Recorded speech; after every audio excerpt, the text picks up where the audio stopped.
नमो अर्यन्ताणां नमो सिद्धाणां नमो आयर्याणां नमो वज्रायणां नमो लोहे सर्वसाहुणाम् एषो पञ्चरमुक्कारो सर्वपावपणासनो मङ्गलाणं च सर्वेषे परमां हवै मङ्गलम् नमो दुर्वारे रागादि वैरिवार निवारिणे अर्हते योगिनाथाय महावीराय तायिने पन्नगे सुरेन्द्रे च कौशिके पादसंस्पृशे निर्विशेष मनस्काय श्रीवीरस्वामिने नमः। ओंकारमेन्दु संयुक्तं नित्यं जायन्ति योगिनः कामदं मोक्षदं चैव ओंकाराय नमो नमः।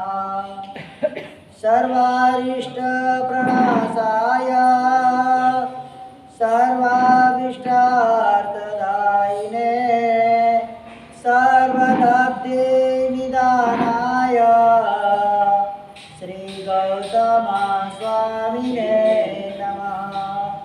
अज्ञानतिमिरान्धानां ज्ञानाञ्जनशलाकया नेत्रमुन्मीलितं येन तस्मै श्रीगुरुवे नमः। आगमोद्धारकर्तारं शैलानेशप्रबोधकां ध्यानस्थस्वर्गतं नमामि सूर्यमानन्दसागरं सूर्यं दर्शनसागरं जय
पैवरिसं संगचनं साम्य भक्ति न जन्तदिका जिणगेन वणं जिणगन बुद्धिय महापुआ धम्म जागरिया स्वपुआ उज्जवणं तहतित भवावणा गुरु जुगे आलोयण गुणंताम तैव शुद्ध भवेशोहि महामहिमावंत कल्याणवंत पापोने क्षय करनारा पुण्य उपार्जन करनारा सिद्धि सुखने दायक एवा महा कल्याणकारी परवाजीराज પર્યુષણના આ શુભ દિવસોની પરંપરા ચાલી રહી છે।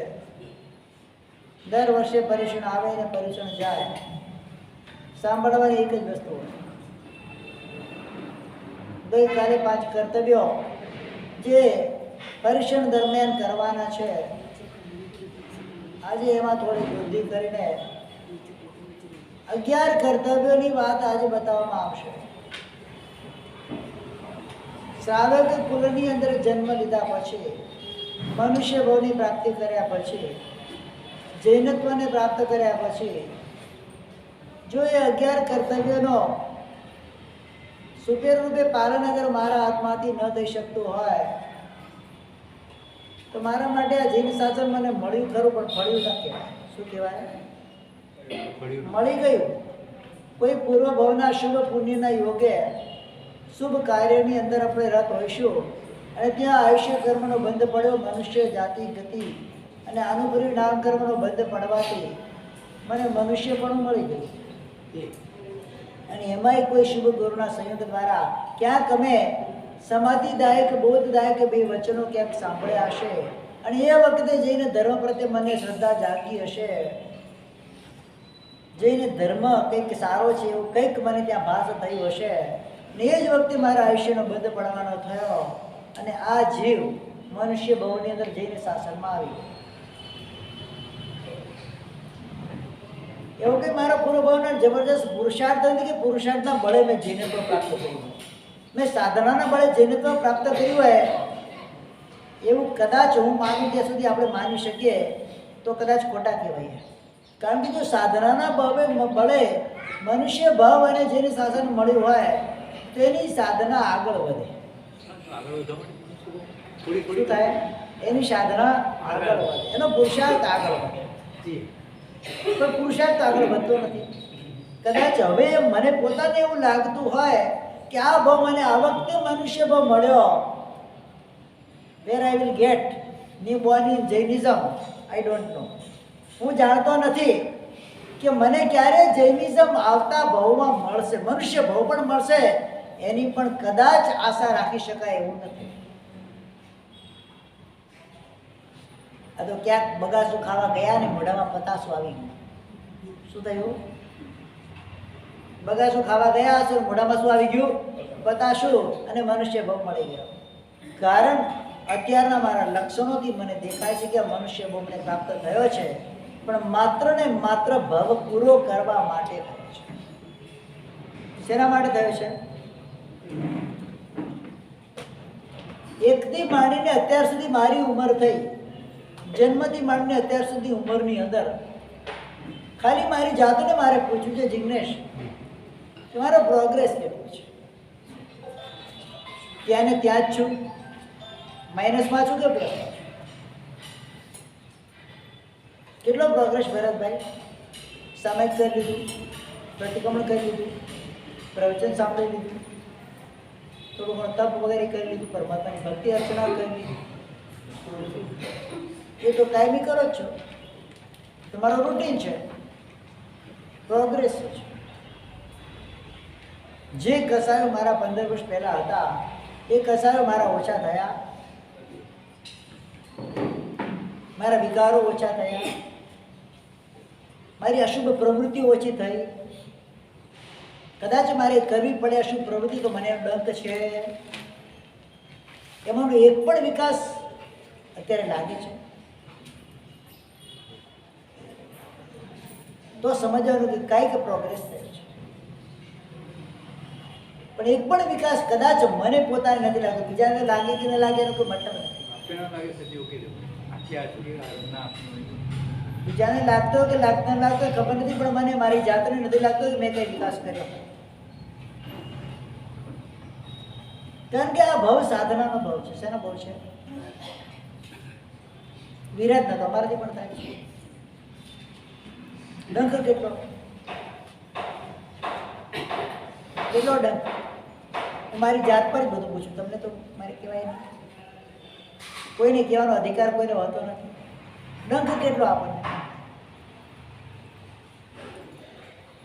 આ સાધનાના દિવસો આવે છે, આટલો પુરુષાર્થ કરવાનો છે. વ્યાખ્યાન અમારે 4 કલાક આપવાનું છે, એના પાછળનો પુરુષાર્થ 16 કલાકનો હોય. કેટલો હોય? મગજ એમ જ ચાલતું હોય, આજે શું બોલવાનું છે લખેલું બધું ના હોય. એ પણ પુરુષાર્થ કરવો પડે. તમારે માત્ર ખાલી સાંભળવાનું છે. કટાશનું કંખેરું હાલવા માંડે, બસ પતી ગયું. મારે સાહેબે કહી દીધું આપણે 2 કલાક અહીંયા પરીક્ષણમાં પૂરા કરવાના છે, દેટ મીન્સ પૂરા કરવાના છે, બસ. પછીનો વિકાસ છે. સમગ્ર જૈન શાસનની અંદર નાનાથી માંડીને મોટા દરેક શ્રમણ ભગવંતો, જ્યાં શ્રમણી ભગવંતો ત્યાં એ લોકો માત્ર ને માત્ર તમારા વિકાસ માટે પુરુષાર્થ કરે છે. શેના માટે કરે છે? ઘણી જગ્યાએ એવું બને કે પર્યુષણ કરવા માટે મહાત્માઓને 7-8 કિલોમીટર ચાલીને જવું પડે. બને છે? શેના માટે?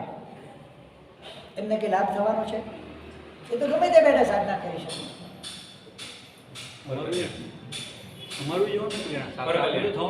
શેના માટે? એ કોઈક જીવ બોધ પામે. કોઈક જીવ બોધ પામશે.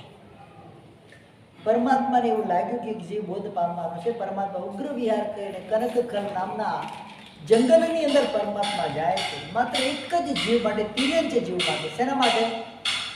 કે આ જીવ કંઈક પામશે. પરમાત્મા પુરુષાર્થ કરે છે. બોધ કોને પામવાનો છે? જીવને. પુરુષાર્થ કોને કરવાનો છે? સહન કોને કર્યું? 2.5 દિવસ ડંકોને સહન કર્યા, 15 દિવસ પરમાત્મા ઉપવાસ કર્યા, એના ઉપર દ્રષ્ટિ કરીને ઉભા છે. હજુ પણ એનું મન ક્યાંય વિચલિત ન થાય, ન થાય, એનું ધ્યાન રાખવા માટે પરમાત્મા 15 days 15 દિવસ સુધી સતત ઉપવાસ, ચોવીયાર ઉપવાસ કરીને પરમાત્મા એકીટસ એની નજર સામે, એની સામે નજર રાખીને ઉભા છે. આ જીવનો અહિત ન થઈ જાય. આટલું પામ્યા પછી પાછો પડી ન જાય. પુરુષાર્થ કોનો છે? પામનાર જીવનો કે પમાડનાર જીવ?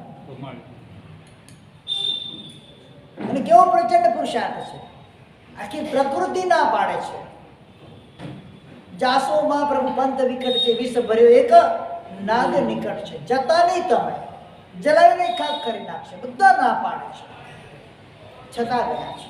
ખબર છે મારા નિમિત્તથી આ જીવ પ્રતિબોધ પામવાનો છે, આ જીવ દુર્ગતિમાં જતો અટકવાનો છે, આ જીવ સદગતિનો મહેમાન થવાનો છે. ચાલો એના માટે કરો પુરુષાર્થ, મારા માટે સફળ છે. અને પરમાત્મા ત્યાં પહોંચે છે.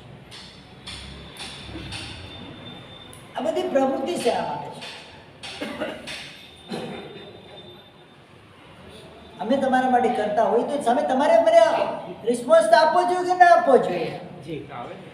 બદલાવ જોઈએ કે ના જોઈએ? એટલે હવે પર્યુષણ પૂરું થશે એટલે દિવાળી સુધી વ્યાખ્યાનો મારો ફૂલ જશે. આને રિસ્પોન્સ કહેવાય. શું કહેવાય? બાકી તો શું, ઘીસી પેટી રેકોર્ડ મારા સામે વગાડી, અમે સાંભળી, અમારું કામ પૂરું, પર્યુષણ પૂરા થયા, મારા સાહેબનું કામ પૂરું, ચોમાસું પૂરું, બસ હવે તમે તમારી સાધનામાં લાગી જાઓ, બસ પતી ગયું. હવે કંઈ અમારે જરૂર નથી. અમારા માટે આટલો ડોઝ ઇનફ છે. એવું ખરું? તો પછી છઠના દિવસે જોઈશ, પાદરસ છઠ એના દિવસે જોઈશ પ્રવચન હશે. છઠ સાતમ જ્યારે ચાલુ થશે ખરેખર કાંઈક મેળવવું છે. જૈન શાસનમાં જન્મ પામીને મારા ભવને સાર્થક કરવો છે, મારે વિકાસ કરવો છે. સબકા સાથ સબકા વિકાસ એ મોદીનું સૂત્ર છે. હું તો કહું અપના સાથ અપના વિકાસ. શું? ખુદની જાતે પોતાની જાતને સાથ આપી દો, ખુદનો વિકાસ થઈ જશે. બીજાનો વિકાસ કરવા માટે આપણે કોઈ બંધાયેલા નથી. હા, જ્યાં લાગે કે આ જીવ કંઈક પામી શકે એવો છે ત્યાં થોડો પુરુષાર્થ કરે અને એને આગળ વધારવાનો પ્રયત્ન કરો. બસ આજે મારું કામ છે. ને પુરુષાર્થ માત્ર સંઘની અંદર રહીને, સાથે રહીને, તીર્થની અંદર રહીને નહીં શકે. કદાચ એના માટે જ પહેલું કર્તવ્ય અહીંયા સંઘ પૂજા મૂકેલું છે. સંઘ એટલે શું? સંઘ કોને કહેવાય? મહાવીર સ્વામી જૈન સંઘ વલસાડ, ધેટ મીન્સ સંઘ ઇઝ નોટ સંઘ, સંસ્થા છે. શું છે? આ સંસ્થા છે, સંઘ નથી. સંઘ કોને કહેવાય? 24 સમણ પહાણો સંઘ. શું કહેવામાં આવે છે? ભગવતી સૂત્રની અંદર ગૌતમ સ્વામી પરમાત્માને પ્રશ્ન કરીએ તીર્થના વિશે. ભૈવમ કિમ તીર્થમ? તીર્થ શું છે? ત્યારે ભગવાન 3 જવાબ આપે છે. ગોયમાં સ્વયં છે અહમ અર્યા તીર્થો, તમે પડમાં ઘણો તીર્થો, 24 સમણ પહાણો સંઘો તીર્થો. તીર્થંકર કોણ છે? સ્વયં જે હું છું, તીર્થંકર છું. અને જે તે તીર્થંકર પરમાત્મા, જેમ તું મારો પ્રથમ ગંધર છે, મારો પ્રથમ શિષ્ય છે તું તીર્થ સ્વરૂપ છે, અને ત્રીજા નંબરનું તીર્થ ઉપમા આપી છે જે સંઘની અંદર શ્રવણની મુખ્યતા હોય એ તીર્થ કહેવાય, એ સંઘ કહેવાય. શું કહેવાય? તીર્થંકર પરમાત્મા સ્વયં સંઘ છે, ગણધર ગૌતમ સ્વામી સ્વયં સંઘ છે, અને જેની અંદર શ્રવણોની મર્યાદા પ્રધાનતા અને શ્રવણોની મર્યાદા જળવાતી હોય એને સંઘ કહેવાય. તાતા તું મામા મેમે મારું મારું હું કરું એ ચાલે નહીં, એ સંઘ ન કહેવાય. શું કહેવાય એને? ચવીઓ સમણ પ્રાણો સંગો શેષો શિવ અઠ્ઠી સંગાઓ ભદ્રબાહુ સ્વામી લખી ગયા છે. જેના અંદર શ્રવણ ભગવંત મુખ્ય ન હોય, સંચાલન એમનું મુખ્ય, સંચાલન એટલે શું છે? માર્ગદર્શન લેવાનું, એમના હાથમાં બાગડોર ન હોય. જ્યાં ક્યાંય પણ તકલીફ આવતી હોય તેને આગુ બાજુ થતું હોય, ટ્રસ્ટ મંડળની નિમણૂક કરવાની હોય, સભ્યોની નિમણૂક કરવાની હોય, સંઘની સ્થાપના કરવાની હોય, ત્યાં બધું જ માર્ગદર્શન ગુરુ ભગવંતનું હોય. મારી મરજીથી ના ચાલે. there is not election, there is only selection. શું હોય સંઘની અંદર? શું હોય? ઇલેક્શન હોય કે સિલેક્શન હોય? હા, અત્યારે એ શું ચાલે બધી જગ્યાએ? ઇલેક્શન. અહીંયા સિલેક્ટેડ પર્સન જ સંઘને સંભાળવા માટે એ કેપેબલ પુણ્યવંત હોવા જોઈએ. કેવા હોવા જોઈએ? પ્રબલ પુણ્યના સ્વામી હોવા જોઈએ, આચારવંત હોવા જોઈએ, શ્રવણ ભગવંત પ્રત્યે આદર ને બહુમાન ભાવવાળા હોવા જોઈએ, સંઘના એક એક મેમ્બર પ્રત્યે એમના પ્રત્યે બહુમાન ભાવ સાધર્મિક પણ હોવું જોઈએ.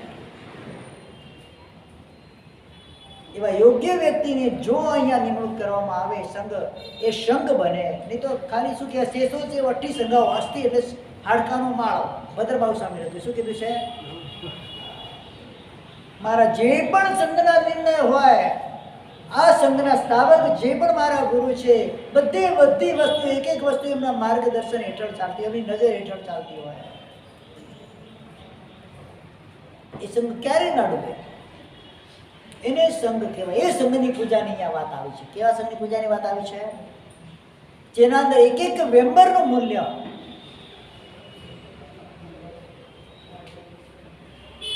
એક એક મેમ્બરનું મૂલ્ય હોય. વસ્તુપાલ અને તેજપાલ એક સંઘ લઈને આવેલા છે. અમદાવાદની અંદર સંઘ નીકળ્યો, પસાર થઈ રહ્યો છે સંઘ. એ વખતે કર્ણાવતી રાજધાની હતી, રાજનગર કહેવાતું.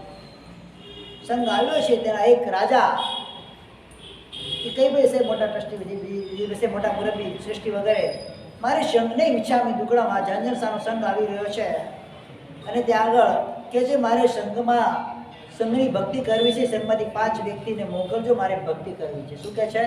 5 વ્યવસ્થિત મોટા વ્યક્તિને મોકલજો, મારે ભક્તિ કરવી છે. મુખ્ય વ્યક્તિ શું કહે છે?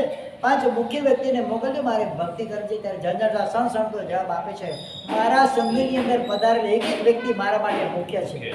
કરવી તો આગળ સંઘની કર નહીં જા.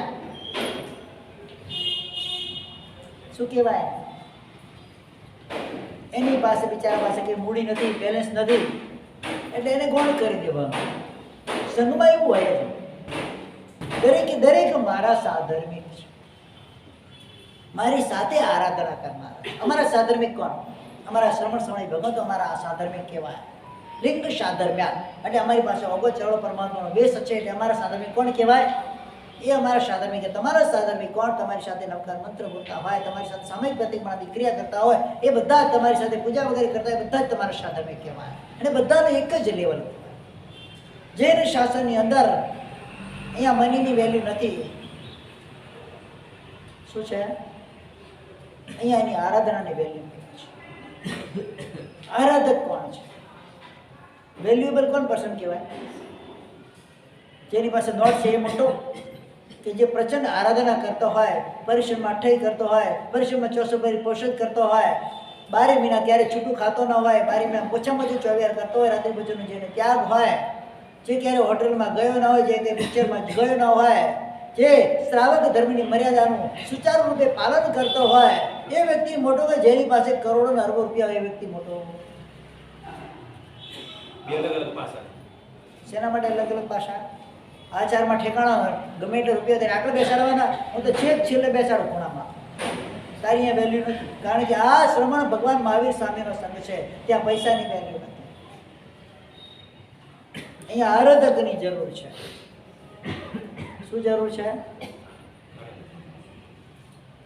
અને જે સંઘનો વિરોધ બોલતા હોય, વિપરીત આચરણ કરતા હોય, એને તો ઉપાશ્રયમાં જગ્યા નથી, આ શાસનમાં જગ્યા નથી. સંઘ વિરુદ્ધ એક પણ વાક્ય કોઈ બોલી ના શકે, કારણ કે સંઘ 3 લોક પૂજનીય છે, તીર્થંકર છે. સંઘના એક મેમ્બરની આશાતના મતલબ તીર્થંકર પરમાત્માની આશાતનાનો દોષ લાગે છે. કેમ કે પરમાત્મા ખુદ કહે છે, શું કીધું છે? 24 સમણ પાણો સંગો તીર્થો. શું કીધું છે? કદાચ તમને ખબર ના હોય, કદાચ પહેલી વાર સાંભળતા હો, ઘણા નવા વ્યક્તિઓ છે. આજની તારીખની અંદર મહાવિદ્ય ક્ષેત્ર અંદર બેઠેલા શ્રી સિમંદર સ્વામી ભગવાન તમને રોજ 2 વખત નમસ્કાર વંદન કરે છે. એવરી ડે 2 ટાઈમ તમને નમસ્કાર કરે છે. જે સિમંદર સ્વામી પરમાત્મા માટે તમે પૂજ્ય છો, એમાં એક વ્યક્તિની પણ મારે ઇન્સલ્ટ કે અપમાન કરાય ખરા? બધા જ મારા માટે સમાન છે. જો એક વ્યક્તિનું અપમાન કરતો સિમંદર સ્વામી દાદાના અપમાનનો મને દોષ લાગે છે. કોઈ નીચા નથી જેને શાસનને પામે. ઉચ્ચ પુત્ર, ઉચ્ચ નામ ચણો, ઉચ્ચ ગોત્રને પામ્યા પછી જે જૈન શાસનને પામી શકે, બાકી પામી શકે નહીં. કદાચ પૂર્વભાવના એવા અશુભ કર્મના ઉદયથી પરિસ્થિતિ કદાચ ઉપર નીચે હોઈ શકે, એ બની શકે છે. પણ એ વ્યક્તિ નીચો છે, હલકો છે, ક્યારેય ના બની શકે. અરે તમને ખબર નથી, જન્મથી જૈન શાસન મળ્યું છે એ તો ઉચ્ચ ગોત્ર બાંધીને જ આવેલો હોય, પણ કર્મથી જે પણ જૈન બનતા હોય છે. જન્મ ભલે મનુષ્ય કુળમાં થયો હોય, જન્મ ભલે નીચ કુળમાં, હલકા કુળમાં, ચમાર વગેરે ભીલ ભંગીના કુળમાં થયો હોય, પણ એ જો જૈનત્વને સ્વીકાર કર્યો તો એ પણ જૈન કહેવાય, એ પણ તમારા સમાન કહેવાય. વર્તમાનમાં એવા કેટલાય મહાત્માઓ છે જે જૈન કુળમાં જન્મ જેમને લીધેલો નથી, આજે જૈન શાસનને ગજવી રહ્યા છે. અમારા પૂજ્ય આચાર્ય ભગવાન દોલત સાગેશ્વરી માંજા પટેલ કુલમાં જન્મ લીધો છે, જે ગામની અંદર એક પણ જૈન નહોતો. અને આખા શાસનને દીપાવીને સંઘ સ્થવિરની પદવી એટલે કે જૈન શાસનની સર્વોચ્ચ પદવીને પ્રાપ્ત કરી છે. છેલ્લા 1000 વર્ષમાં માત્ર 2 જ આચાર્યો ગચ્છાધિપતિ થયા છે જેને સંઘ સ્થવિર મળતી. એક બાપજી મહારાજ અને એક બીજા નંબર છે આચાર્ય ભગવાન દોલત સાગેશ્વરી મહારાજ. કયા કુળમાં જન્મ લીધો છે? જે એમની લેવલો પહોંચવાની આપણી તાકાત છે, એમના 10મા ભાગમાં રહેવાની પણ આપણી તાકાત નથી. એ સંઘની અંદર આવ્યા છે. શેમાં આવ્યા છે? પૂજનીય બની ગયા. આ એટલી મહાન પોસ્ટ છે આ જૈન શાસન. એના અંદર જે નોર્મલ વ્યક્તિ પણ આવે, બહારનો કોઈ હલકો વ્યક્તિ પણ આવે, પણ એમાં આવે એટલે પૂજનીય બની જાય. ભીખ માંગનારો વ્યક્તિ, ભીખ મળતી નથી અને ખાવા માટે સંયમ લેનારો વ્યક્તિ જૈન શાસનમાં પૂજનીય પદને પ્રાપ્ત કરી જાય. એક ભિખારી આજ પરમાત્માની કૃપાથી એને સંયમ મળ્યું છે, લોકો એની નિંદા કરે, આ તો ભિખારી તો ખાવા નતું મળતું, મને વૈરાગ્યથી સંયમ લીધું છે. બધી ફરિયાદ અભય કુમાર પાસે જાય છે. આચાર્ય આચાર્ય ભગવંતની નિશામાં એમને સંયમ લીધેલું છે. આચાર્ય ભગવંત ત્યાંથી વિહાર કરી રહ્યા છે કે આ મારા સાધુની લોકો નિંદા કરે છે, મારે અહીંયા રહેવાય નહીં. અભય કુમાર પાસે વાત પહોંચે છે. અભય કુમાર બુદ્ધિનો ધણી છે. 4 ઢગલા કરી દીધા, એક સોનાનો, એક રત્નનો, એક ચાંદીનો, એક મહામૂલ્યવાન મણીનો, 4 ઢગલા કરી દીધા. આ 4 ઢગલા જે વ્યક્તિને જોઈ લઈ જઈ શકે, પણ મારી એક જ કન્ડિશન છે, આ જીવન અગ્નિને સ્પર્શ કરવાનો નહીં, આ જીવન કાચા પાણીને સ્પર્શ કરવાનો નહીં, આ જીવન લીલી વનસ્પતિને સ્પર્શ કરવાનો નહીં, આ જીવન સંતારા સિવાય સુવાનું નહીં. આ જે પણ કરવા તૈયાર હોય એ આ બધું ધન લઈ જઈ શકે. એક પણ નબીરો આગળ આવ્યો નથી દેવા માટે. તમે કોની નિંદા કરો છો? અને સાધુને પૂછે તારે જોઈએ છે આ બધું જોતું હોત તો સેમ લોચા માટે. હવે તમે કહો છે આ પૂજનીય છે કે અપૂજનીય છે? આ બુદ્ધિ નિદાન અભય કુમારની બુદ્ધિના દ્વારા એ વ્યક્તિની પૂજ્યતાને સિદ્ધ કરી છે અભય કુમારે. કેટલું મહાન આ શાસન છે, આ સંઘ કેટલો મહાન છે. કદાચ જીવનમાં એક પણ ઉપવાસ નહીં કરી શકનારો, કદાચ નવકાશીનું પચકાળ પણ ન કર્યું હોય, પણ સંઘના આલંબનને પામીને માસક સ્મરણ 68 ઉપવાસ 108 હોળી બધું કરી જાય. શેના માટે થયું? બધાની શક્તિ હોય બધાની શક્તિ. સંઘની અંદર 550 માણસ થઈ ગયા એક સાથે, બધાની શક્તિ હતી, સમાન લેવલ શક્તિ હોય. આ સંઘના બળના હિસાબે થાય છે. કલી કાલે સંઘે શક્તિ શું કહેવામાં આવે છે? કલી કાળની અંદર સંઘની અંદર શક્તિ છે. સંઘના બળે તમે આજે ઊભા છો, એકલા રોખા. એક પણ સંઘમાં તમે મેમ્બરથી એકલા રહો, કેટલા વર્ષ રહી શકો? ક્યાંય તમને એલાઉડ નથી. કોઈ સંઘમાં તમે મેમ્બર નથી, તમે રહી શકશો ખરા? ના રહી શકે વ્યક્તિ. એને આલંબન સંઘનું જોઈએ. એટલા માટે આ સંઘ મારા માટે પૂજનીય છે. અને એ સંઘની સંચાલન કરનાર માત્ર ને માત્ર ગુરુ ભગવાન કરી શકે. એનું માર્ગદર્શન કોણ કરી શકે? મને ક્યાંય ખબર નથી પડતી, હું અજ્ઞાન છું. મારા સાહેબ તમે મને બોધ આપો, મારે કઈ રીતે આ સંઘની અંદર સંચાલન કરવું, જેથી કરીને હું ન ગંડાવું. ખરેખર ઘણી વખત આપણી એક કહેવાય કે માનસિક વિચારના નિમ્ન સ્તરની થઈ જાય. જે આ સંઘના સંચાલન કરનાર મુરબ્બી હોય ને એની નિંદા આપણે કરતા હોઈએ છીએ. શું સંઘની અંદર બેઠા તો કંઈ કરતા છો નહીં? હા, સંઘના સંચાલન એવું બધું આડધડ ચાલી રહ્યું છે. એક વખત એ પદ પર તમે બેસીને જુઓ તો ખરા, કેટલા વિશે શો થાય છે તમને ખબર પડે. ક્યારેય કોઈની નિંદા ન કરનાર એ લોકો પોતાના સ્વાર્થ માટે અહીંયા નથી બેઠેલા. ઘણા કારોબાર ધંધોકા ચાલે, અહીંયા હું કામ માથાકૂટ કરે છે? શું કામ માથાકૂટ કરે અહીંયા કરે? પણ શેના માટે? મારા સંઘનું સંચાલન સારી રીતે થાય એના માટે. પોતાનો તન મન ધનનો બધો ભોગ આપનારા વ્યક્તિ હોય છે. આ શાસનની અંદર એક રત્નો પડેલા છે. મુંબઈની અંદર એક સંઘની અંદર ટ્રસ્ટી મહોદય છે, નામ નહીં કહું તમને, 86 વર્ષની ઉંમર છે. કેટલા વર્ષની ઉંમર? રોજ 6 કલાક પેઢીમાં આપે છે. કેટલા કલાક? જે પણ મહાત્મા આવ્યા હોય, વિહાર કરીને આવેલા હોય, કમ્પલસરી મળવા આવે છે. પૂછે સાહેબ કઈ કામ હોતું? 50 વર્ષથી એક સરખું શાસન ચલાવે છે સંઘની અંદર. કેટલા? અમે એ સંઘમાં જ રહીને આવેલા છીએ. મુંબઈ પ્રાર્થના સમાજ જૈન સંઘ, પુષ્પકાંત પાનાચંદ ઝવેરી ટ્રસ્ટીનું નામ છે. 50 વર્ષથી પોતે અધ્યક્ષ છે. કેટલા વર્ષથી? પણ એક પણ ખાડો નથી, સિવાય કંઈક બહારગામ ગયા હોય કે 4 કલાક 5 કલાક રોજ પેઢીમાં ના આપ્યા હોય. પોતાની મેળે બધું જ હિસાબ જોવાનો, એક રૂપિયાનો હિસાબ પોતાની મેળે જોવાનો. ક્યાંય સંસ્થામાં નુકસાન ના થવું જોઈએ. ઉદાર દિલ પણ એટલા ક્યાં ઘટતું તો ખાનગીમાં પૂરું કરી દે, કોઈની પાસે લેવા ન જાય. કોઈ ઘટપણ પડે ન પડે નહીં, કોઈને કહેવા પણ ન જાય, પોતાના મેળે પોતાના ખિસ્સામાંથી પૂરું કરીને હિસાબ પૂરો કરી નાખે. એટલું જબરજસ્ત લખલૂટ પુણ્યનો બંધ કરે. અને કદાચ કોઈ એવા સારા ભાવની અંદર કોઈ સારું કાર્ય કરતા હોય અને એ વખતે શુભ પુણ્યનો બંધ પડાવતા જીનું નામ કરવા, તીર્થંકર નામ કરવાનો બંધ કરી જાય. શેનો કરી જાય? આ પદ એટલું મહાન છે, ક્યારેય એની નિંદા નહીં કરવાની, ભૂલે ચૂકે પણ નહીં કરવાની. સંઘની નિંદા નહીં કરવાની, સંઘનું સંચાલન કરે એની પણ નિંદા ક્યારેય નહીં કરવાની. અને સંઘનું જે માર્ગદર્શન કરતા ગુરુ ભગવંતોની પણ ક્યારેય નિંદા નહીં કરવાની. શક્ય હોય તો મારે એમાં મદદ કરવા માટે ચાલ્યા જવાનું, શક્ય હોય તો મારે એમાં લાભ લેવા ચાલ્યા જવાનું, શક્ય હોય તો હું એમાં કાર્ય કરવા માટે જતો રહું. સાહેબ અમે તો સંઘના મેમ્બર નથી, અમે શા માટે કામ કરીએ? તમે જેની સંઘમાં તો છો ને, તમારી ફરજ શું બને?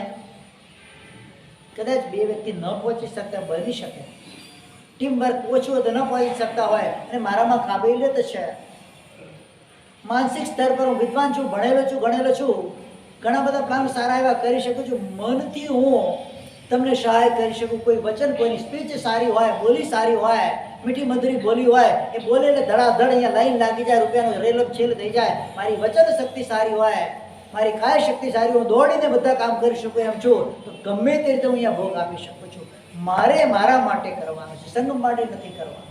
કરવાનું કોના માટે છે? એ સંઘની સેવા આત્મકલ્યાણની સેવા છે. પણ આવું વિચારનારા છે કેટલા? સાહેબ અમે સંઘના મેમ્બર બની અમને લાભ છે, શું કે છે? એટલે લાભ લેવા માટે મેમ્બર બની છે, તે કેટલો લાભ લીધો બોલ ને?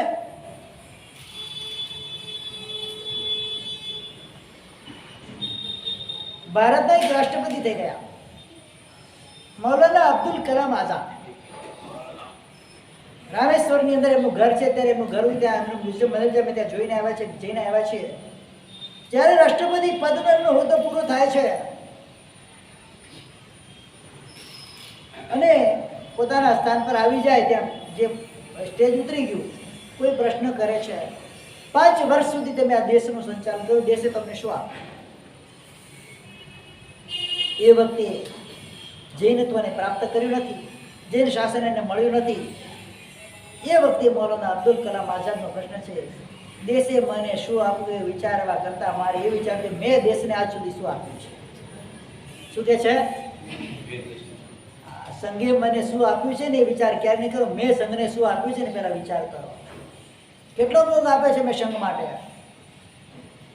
હા, ભોગ આપ્યો છે. મારે પ્રભાના હોય સાંજે વ્યાખ્યાન પૂરું થવાના ટાઈમે આવી જાઉં, પ્રભાવ લઈને જતો રહું, સંઘ પૂજા રહું તો છું, સંઘને સહાય તો કરું છું.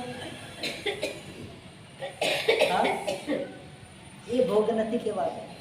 સંઘના દરેકે દરેક કાર્યમાં મારી હાજરી છે કે નહીં, ત્યારે સંઘનો ભોગ આપેલો કહેવાય.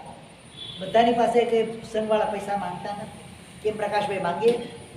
કોઈની પાસે મેન પાવર હોય, કોઈની પાસે માઇન્ડ પાવર હોય, કોઈની પાસે બોડી પાવર હોય, કાયાનો પાવર હોય, એ દોડીને જઈ શકતો હોય. કોઈ ઉંમરલાયક વ્યક્તિ ન જઈ શકતો હોય, પણ જે યુવાન છે, થનગમતી યુવાન છે, એને કહેવાય તારે દોડીને જવાનું છે, દોડીને જઈ શકે, કામ કરી શકે. બધું કામ એક વ્યક્તિ ના કરી શકે, બધાના અલગ અલગ કામ. ક્યારે પૂછવા ગયા આજ સુધી?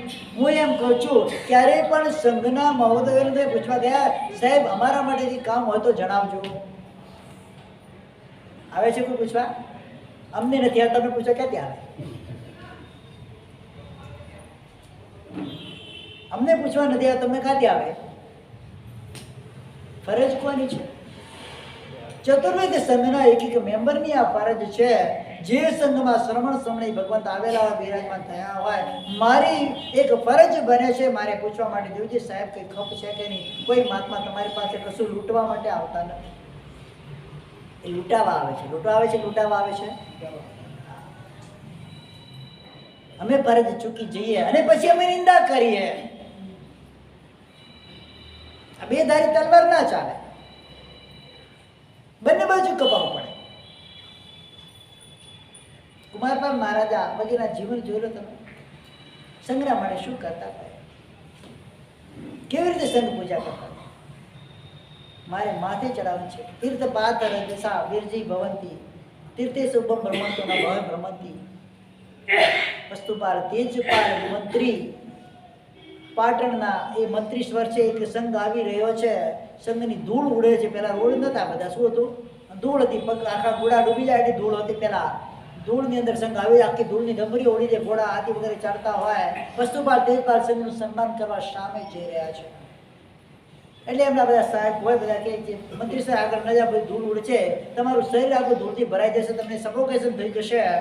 ત્યારે મંત્રીશ્વર કહે છે કે આ તો તીર્થની ધૂળ છે, સંઘની ધૂળ છે, મારા પુણ્યના યોગે મને આ ધૂળમાં સ્નાન કરવાનો અવસર મળે છે. ભાઈ તું રહેવા દે, મને સ્નાન કરવા દે. આ પવિત્ર રજગણો મારા શરીર પર ક્યાંથી? આ જ સંઘની મહત્તા. તીર્થંકર નામકર્મમાં અજયભાઈ એમને ન બંધાય. સંઘને માથે ચડાય હોય ને તે બંધાય. સંઘના માથે ચડનાર તીર્થંકર નામકર્મ ન બાંધી શકે. સંઘ આજ્ઞા શિરો આજ્ઞા શું છે? શિરોધાર્ય કરવાની છે. અહીંયાથી હેરાન થાય કે બધા ચૈત્ય પાટીમાં ચાલે, ખુલ્લા પગે આવવાનું છે, અને તમે ના આવો તો સંઘની અવેલના કહેવાય, આજ્ઞા ન કહેવાય. શું કહેવાય? બધું છોડીને આવવું પડે. સંઘની આજ્ઞા થઈ છે. કોની આજ્ઞા થઈ છે? હાકલ કોની પડે છે? પેલો દેશની સરહદ પર લડતો હોય સૈનિક, 5 દિવસની 10 દિવસની રજા લઈને ઘરે આવ્યો હોય, હજુ તો ઘરના ઉંબરે આવીને પગ મૂકે છે, ત્યાં પાછો કોલ આવે છે, બોર્ડર પર યુદ્ધના રણસિંગના ફૂંકાય છે, તમારે રિટર્ન થવાનું છે. પેલો શું કરશે?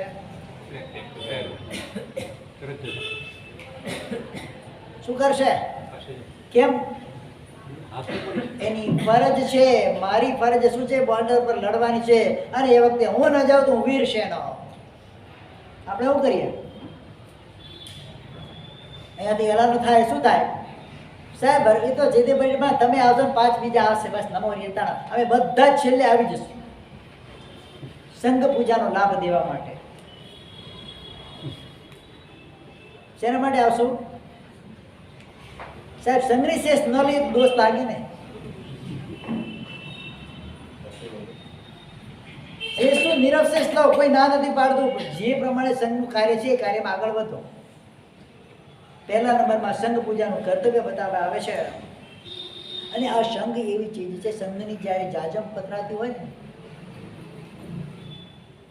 આ જીવન કૃપણ વ્યક્તિ હોય ને, પણ એ પણ મોટી મોટી બોલીઓ લેતો થઈ જાય. આ જાજમમાં આટલો પ્રભાવ છે.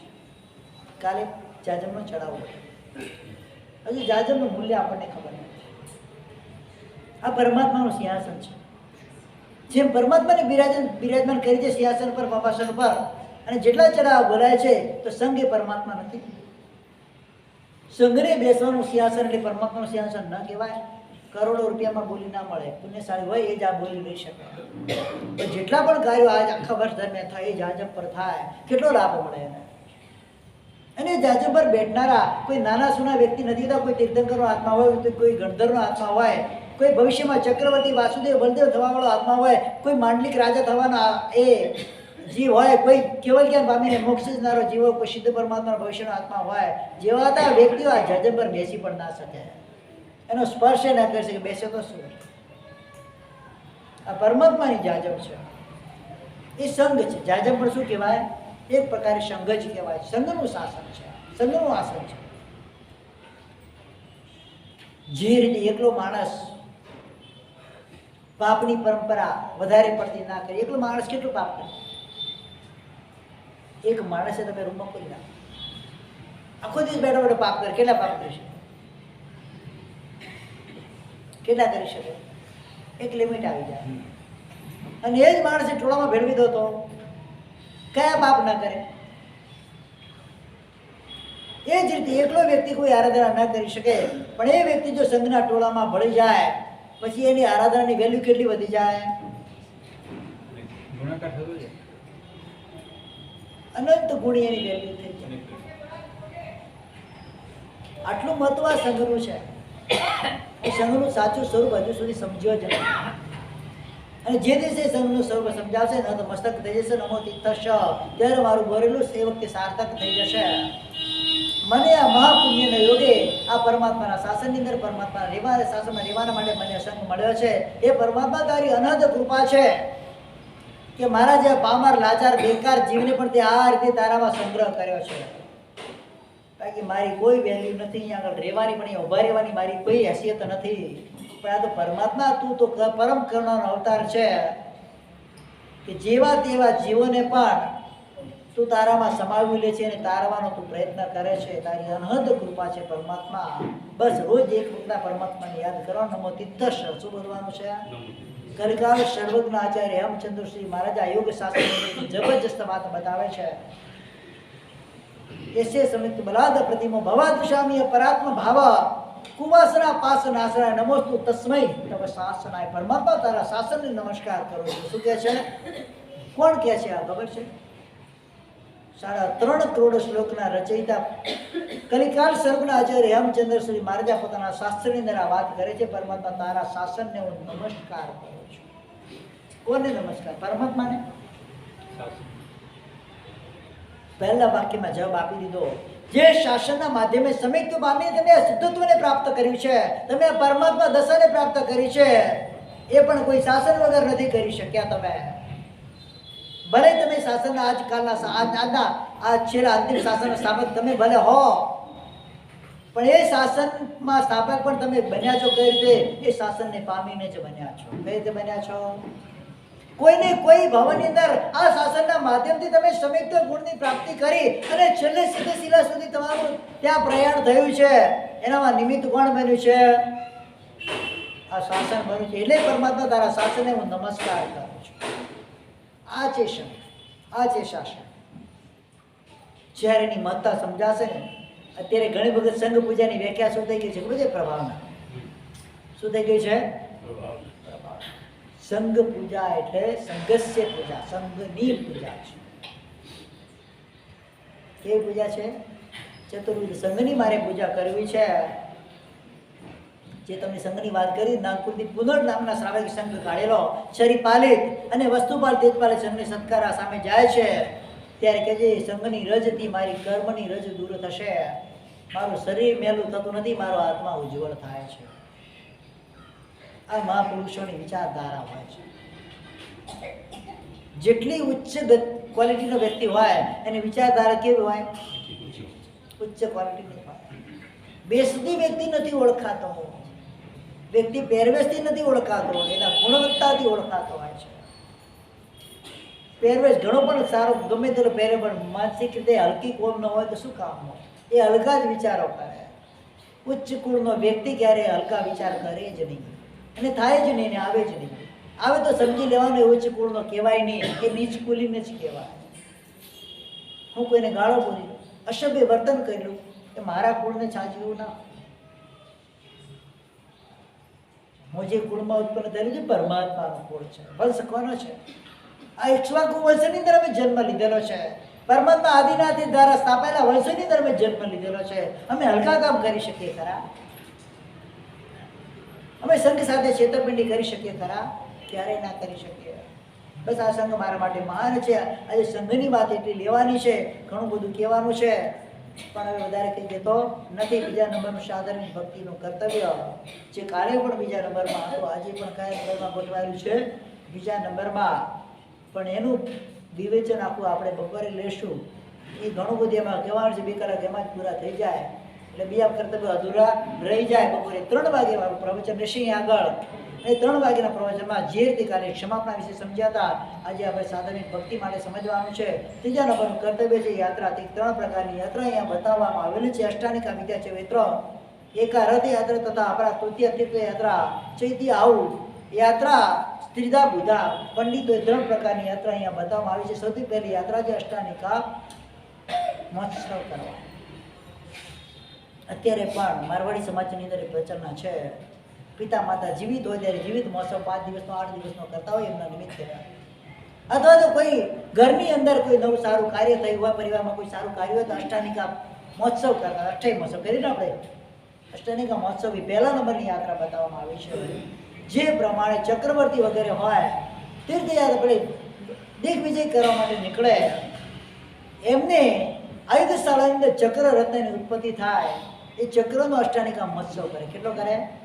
પછી જે તીર્થમાં જેને જીતે, કે માગરાજ, વરદામ, પવાસી તીર્થની અંદર 3 દેવોને જીત્યા છે. પછી ગંગા કુલીન વગેરે જ્યાં જ્યાં જે પણ રાજાઓ વગેરે જીતે ત્યાં ત્યાં એ રાજાના નિમિત્તે અષ્ટાનિકા મહોત્સવ કરતા કરતા ચક્રવર્તી આગળ વધે. આ એક પ્રકારની યાત્રા છે અષ્ટાનિકા મહોત્સવ. દરેક વ્યક્તિ પોતાના જીવનની અંદર એક વખત આ અષ્ટાનિકા મહોત્સવ, પંચાનિકા મહોત્સવ, છેલ્લામાં છેલ્લો 3 દિવસનો કે એનાથી પણ હજી નીચે જઈએ 1 દિવસનો પોતાના માટે મહોત્સવ કરવો જરૂરી છે. કર્તવ્ય છે, તમારી ફરજ છે. તો જ તમારું આ કર્તવ્ય પૂરું થાય. કોઈ નિમિત્તને પામી, કોઈના ઘરમાં વિશેષ તપશ્ચર્યા હોય, કોઈના ઘરમાં વિશેષ કોઈ ઉદ્ધાર વગેરે કરીને આવેલા હોય, કોઈના ઘરની અંદર કોઈ વિશેષ તમે કાર્ય કર્યા હોય, સંઘના માટે કે શાસન માટે કાર્ય કર્યા હોય, એ નિમિત્તે ઉત્સાહપૂર્વક અષ્ટાનિકા મહોત્સવ આદિ કરવાના હોતા હોય છે. તો આ રીતે અષ્ટાનિકા મહોત્સવ કરવાના હોય. બધા જ જિનાલયમાં અષ્ટાનિકા મહોત્સવ એટલે આડે લોકોને ખવડાવવું નથી. દરેકે દરેક જિનાલય પૂજા વગેરે ભણાવે છે, તેની આંગી અંગરચના વગેરે કરાવી મહોત્સવ વગેરે કરાવે. તો આ જ રીતે આપણે અષ્ટાનિકા મહોત્સવ અને જે પણ એક વસ્તુ જ્યાં પણ એ અષ્ટાનિકા મહોત્સવ દરમિયાન કોઈ પણ મહોત્સવ દરમિયાન સાંઈ વાત્સલ્ય વગેરે કરાવીએ છીએ આપણે. એમાં સૌથી પહેલું અંગ છે જૈના. શું છે? ભલે ઓછા દ્રવ્યો પણ જે કાર્ય થાય કેવું થવું જોઈએ? શુદ્ધ અને જૈનાપૂર્વક થવું જોઈએ. આરાધના ઓછી થઈ શકે તો ચાલે, વિરાધના ન થવી જોઈએ. શું છે? સંઘની અંદર વિરાધના ન ચાલે. આરાધના ઓછી વધતી હોય કદાચ એને એક્સેપ્ટ કરી લઈએ આપણે, વિરાધના બિલકુલ અહીંયા ચાલી શકે નહીં. જે પ્રમાણે તમારું ક્રિયાનુષ્ઠાન જે કરવાના હોય એ વિધિપૂર્વક જૈનાપૂર્વક કરી શકાય. પ્રભાવના, ટીપ, પ્રભુ ભક્તિ, ગુરુ ભક્તિ બધું અષ્ટાનિકાની અંદર આવી જાય, અઠાઈની અંદર આવી જાય. પછી નંબર આવે છે બીજામાં રથયાત્રા. અગર હો થઈ શકે, મારે હિન્દીમાં આવી જાય છે, હિન્દી પ્રવચન કહેલા છે ને, એટલે અગર થઈ શકાય તો દરેક વ્યક્તિએ પોતાના જીવનમાં દર વર્ષે એક વખત રથયાત્રાનું આયોજન કરવું જોઈએ. કદાચ નથી થઈ શકતું દરેક વ્યક્તિ પર્ટિક્યુલર વ્યક્તિ દીઠ ન થાય તો સંઘ દીઠ પણ રથયાત્રાનું આયોજન આવશ્યક છે, જેથી કરીને બધાને એમાં લાભ મળે. અને રથયાત્રા એટલે ખાલી સંઘવાળા કાઢે એવું નથી. એમાં જેટલા પણ સંઘના મેમ્બર છે ભલે 1 રૂપિયો આપીને પણ એમાં સહાય કરે. શું કરે કે મારા નિમિત્તે 1 રૂપિયાથી પણ સંઘ યાત્રા મારે કરાવી છે, એની શક્તિ એટલી જ એટલું પણ શકે, બધું જ એક્સેપ્ટેબલ છે. સો કોઈની તાકાત છે 1 લાખ રૂપિયા આપવાની તો 1 લાખ રૂપિયા આપે, કોઈની તાકાત છે 1 રૂપિયા આપવાની તો 1 રૂપિયા આપે, પણ એના નિમિત્તે પણ એ પણ એ સંઘની અંદર એ રથયાત્રાની અંદર પોતાનો પણ ભાગ છે એમ એને અહેસાસ થાય. શું બધાની સ્થિતિ સરખી ના હોય. વસ્તુપાલ મંત્રીએ સંઘ કાઢેલો છે. શીખ શત્રુંજય મહાતીર્થનો એક ગામમાં આવ્યા છે. એક ડોશીમાં એમની પાસે આવે છે, મારે આ સંઘની ભક્તિ કરવી છે. શું કરવું છે? હવે સંઘની મારે પૂજા કરવી છે. તો બે માજી તમારી પાસે રકમ કેટલી છે? ખાલી 5 પૈસા, 5 પૈસા. કેટલા? મારી આ મૂડી ગણો તો મૂડી જે ઘણું બધું મારું આ છે 5 પૈસા મારી પાસે છે. 5 પૈસામાં મારે આખા સંઘની ભક્તિ કરે. હજારો લોકો હોય વસ્તુપાલ તેજપાલનો સંઘની કરે જેમ તેમ હોય, હજારો લોકો કઈ રીતે કરવાની કે માં ચિંતા ન કર, તારા 5 પૈસામાં આખા સંઘની ભક્તિ કરી દઈશ. શું કહે છે? આ તારો દીકરો તારા 5 પૈસામાં આખા સંઘની ભક્તિ કરી દેશે. 5 પૈસાનું એ વખતે મીઠું મગાવ્યું, લવણ જેને નમક કહેવાય ને, જેની કોઈ વખતે વેલ્યુ હતી નહીં. 5 પૈસા બોરીઓની બોરીઓ ભરીને બધી રસોઈમાં નમક જોઈએ, ખાલી મીઠાઈને છોડી. હજી બધામાં નમક વગર ચાલે? બધી રસોઈમાં નમક પણ વપરાયું છે એ દિવસે. આખા સંઘની ભક્તિનું માત્ર 5 પૈસામાં લાભ મળે છે. એટલે એવું નહીં સમજતા કે મારી પાસે લાખો રૂપિયા હશે તો જ હું લાભ લઈ શકીશ. 1 રૂપિયામાં પણ લાભ લઈ શકાય. શક્તિ ત્યાં ગોપાવવાની સૌથી પહેલું વસ્તુ શું છે? તમારી જેટલી શક્તિ છે એટલો લાભ લેવાનો છે. એમ નહીં કે તમારી લાખ રૂપિયા ખર્ચવાની શક્તિ છે, મારી સાહેબ હવે તો 1000 રૂપિયા લખી નાખો, મારા ના ચાલે. ત્યાં લાખ રૂપિયા જ લખવાના છે. કારણ કે તમને ખબર છે બીજા વ્યક્તિની શક્તિ નથી 1000 રૂપિયા લખાવવાની. એ 5 પૈસા જ લખાવી શકે આમ છે, તો એને પણ તમારે સ્વીકાર કરવાનો છે. એ રીતે રથયાત્રા આ વખતે કેવી કાઢવી છે? જે ખબર છે રથયાત્રા એમાં દરેકે દરેકનો ભાગ હોય. નાનાથી માંડીને મોટા સુધી બધાનો ભાગ હોય. ભલે 1 રૂપિયો પણ આપે, લઈ લેવાનો, સ્વીકાર કરી લેવાનો. શું પ્રકાશભાઈ? સંઘ તરફથી નહીં, સમસ્ત સંઘ તરફથી, સમસ્ત મેમ્બર તરફથી રથયાત્રા કરવી છે. આપણે કરી છે નથી કરતા? એનો કોઈ ફંડ નથી. ફંડની ક્યાં જરૂર છે? એટલે એની કોઈ ટીપ કે ફંડ કે એવું એ ફંડની જરૂર નથી. સંજ્ઞા રથયાત્રા પરમાત્માનો રથ હોય, રથની સાથે યાત્રા થાય, પરમાત્માની રથયાત્રા. દરેકે દરેક વ્યક્તિ લાભ લેશે. ભલે 10 રૂપિયા કોઈ આપે, કોઈ 20 રૂપિયા આપે, કોઈ 1 રૂપિયા આપે, કોઈ 5 પૈસા આપે, કોઈ 10 પૈસા આપે, કોઈને ના નહીં પાડે, સ્વીકાર. અને જેની પાસે શક્તિ છે એ વધારે લાભ લઈ શકે. એમ કરીને રથયાત્રા આપણે પૂરી કરવાની છે. પૂરી કરવાની નથી, રથયાત્રા કરવાની છે. થઈ શકે કે ના થઈ શકે? મારે છે કદાચ કોઈ ના નહીં પાડે, પણ હવે આ રીતે કરવું, બધા પાસેથી લેવાનું, કોઈ પણ મેમ્બર બાકી ના રહે. ભલે 1 રૂપિયા આપે તો ચાલશે. એને અંદર ભાગ હોવા જોઈએ. એને લાગે, એને અહેસાસ થવો જોઈએ કે મેં પણ એમાં ભાગ લીધો છે. પોતે આવશે, હાજર રહેશે ત્યાં. બહુ આનંદ થશે. હા, શું આનંદ એકદમ જુદો. હા, પોતે લાભ લીધો છે એનો આનંદ. ભલે 100 રૂપિયા આપે, ભલે કે વાંધો નથી, લઈ લેવાનો કે મારી આટલી શક્તિ છે. ઓકે, ચાલશે. ઘરમાં 5 મેમ્બર છે, 5 રૂપિયા ભલે આપે, 1 રૂપિયો કરે, લઈ લેવાનું, ના નહીં પાડવાનું. આ વખતે શરૂઆત કરી શકાય. જબરજસ્ત રથયાત્રા નીકળે. એક ડબ્બો મૂકી દેવાનો, જેની જેટલી શક્તિઓ આપી શકે. અને તમને ખબર છે જેની શાસન છે અમારા બધા છે ને સાધનિક ભાઈ બહેનો બધું રેલમ છેલ કરી નાખશે. તમને ખબર નથી? એક નહીં 5 રથયાત્રા કરો ને એટલું તમારી પાસે ફંડ એકઠું થઈ જાય. એમાં કોઈ બાકી ના રહે. જેને શાસનને સમજેલો હોય, જે ખરેખર પોતાના શાસનને પોતાનું માનતો હોય ને એવો એક પણ વ્યક્તિ બાકી ના રહે એના અંદર. ને આ રીતે આપણે આયોજન કરવાનું છે. કયા? નહીં, સાધારણ ભાગ, સાધારણ ખર્ચ. એ રથયાત્રાના ખર્ચા માટે છે. વધેલા પૈસા સાધારણ માટે. વધારવાના જ નહીં, ઝંઝટ મારી જ ના જોઈએ. આ વધારાની વાત છોડી દો, રથયાત્રાના ખર્ચાઓ. એના ખર્ચા તરીકે પૈસા લઈ લેવાના તમારે. અને ખરેખર અદ્ભુત એક માહોલ સર્જાશે અહીંયા આગળ. પોતાના ઘરથી પોતે ગલે રથયાત્રામાં લઈ જવા માટે પોતાના ઘરથી પોતે કઈ વસ્તુ તૈયાર કરીને લઈ આવે, કોઈ થાળ કરી તૈયાર કરીને લઈ આવે, કોઈ ધ્વજા પતાકા તૈયાર કરીને લઈ આવે, પોતાની મેળે કરવાનું. અને દરેકે દરેક વ્યક્તિ ત્યાં હાજર રહેવાનું. ખરેખર જો એ રથયાત્રા નીકળે ને પછી એ રથયાત્રાને આ જૈન શાસન નહીં પણ ઇતર લોકો પણ જોવે ને તો એ પણ કેટલાય લોકો સમિતવાદી ગુણને પ્રાપ્ત કરી જાય. પોતાની મેળે તૈયાર કરી વસ્તુ લાવવાની છે, રેડીમેડ. ભલે કોઈ નૈવેદ્યનો થાળ લઈ આવે, કોઈ પૂજાનો થાળ લઈ આવે, કોઈ ઉપહારનો થાળ લઈ આવે, કોઈ કપડાં વગેરેનો થાળ લઈ આવે, જેને જે લાવવું લાવી શકે. પોતાની મેળે સાથે આગળ વરઘોડામાં લઈને ચાલવાનું. શરત કેટલી? પોતાને જ લઈને ચાલવાનું, નહીં ઉડગાડી લારી ગાલામાં મૂકવાની જરૂર નથી. પોતાના હાથમાં પકડીને એ વસ્તુ ચાલો એ પ્રમાણે લઈ આવવાની. કોઈ ધજા લઈને આવે, કોઈ બેનર લઈ આવે, બધું લઈ આવે, બધું છૂટ છે એમાં. ને ભવ્ય રથયાત્રા નીકળે. ખર્ચો બિલકુલ ન લાગે. સંજ્ઞામાંથી કોઈ બોજ પડે. મારી પાસે ઘણા બધા આયોજન છે, એકવાર આવીને મળવા તમને બતાવું. વિધાઉટ એની એક્સપેન્સ, મલ્ટીપર્પઝ વાળા પાછા આ રીતે કરી શકાય. બીજા નંબરની રથયાત્રા, ત્રીજા નંબરની અંદર તીર્થયાત્રા, સારી પારિત સંઘ આદિનું આયોજન ઘણા ભાગ્યશાળીની ઈચ્છા હોય છે. માસ્ટર સારી પારિત સંઘ કાઢો છે. ઘણી વખત સમય, ઘણી વખત બજેટ બધું જોવાનું હોય છે. 1 દિવસનો પણ કરી શકાય, 3 દિવસનો પણ કરી શકાય. ઉત્કૃષ્ટથી 6 મહિના સુધી પણ સારી પારિત સંઘ કરી શકાય. ઘણા નીકળે 6 મહિનાના સંઘો પણ નીકળે છે, નથી નીકળતા એવું નથી. જેની પણ ભાવના થાય સારી પારિત સંઘ કરવાની તો એ સંઘનું આયોજન પણ કરી શકે. સમસ્ત સંઘને મારે વલસાડ સંઘ પૂરતો સંઘ કરવો છે, અહીંયાથી વલસાડથી મારે અહીંયા નજીકના કોઈ સારા તીર્થ હોય ત્યાં સુધી 2-3 દિવસનો મારે સંઘ કરવો છે, મારે લઈ જવો છે. જેની પણ ભાવના થાય એ પણ એ કરી શકે, આયોજન કરી શકે.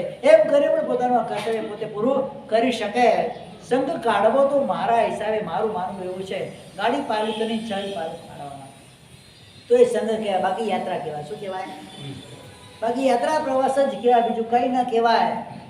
ભલે તમારે 10 લાખ 50 લાખ ખર્ચવા છે, બાકી ટ્રીપ કાઢવાની જરૂર નથી. તમે શ્રમણ સમય ભગવંતો સાથે ચતુર્વિધ સંઘ ભલે 100 માણસનો કરો, કેટલા માણસનો? અને 3 દિવસનો જ ભલે કરો, પણ એ સંઘવી તરીકે કહેવાય. શું કહેવાય?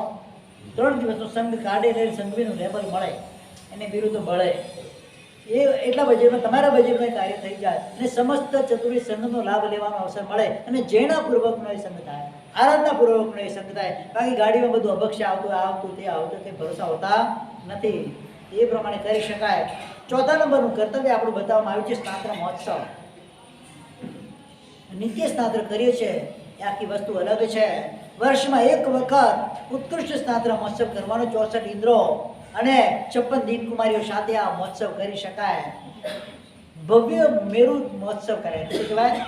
ભવ્ય મેરુ મહોત્સવ એ કરી શકાય. કરવો હોય તો આપણે આ બધું 1 વખત તો સંઘમાં કરવાનું જ હોય છે વર્ષમાં. આ કમ્પલસરી છે. કરીએ નથી કરતા એક આખી વસ્તુ અલગ છે આપણી.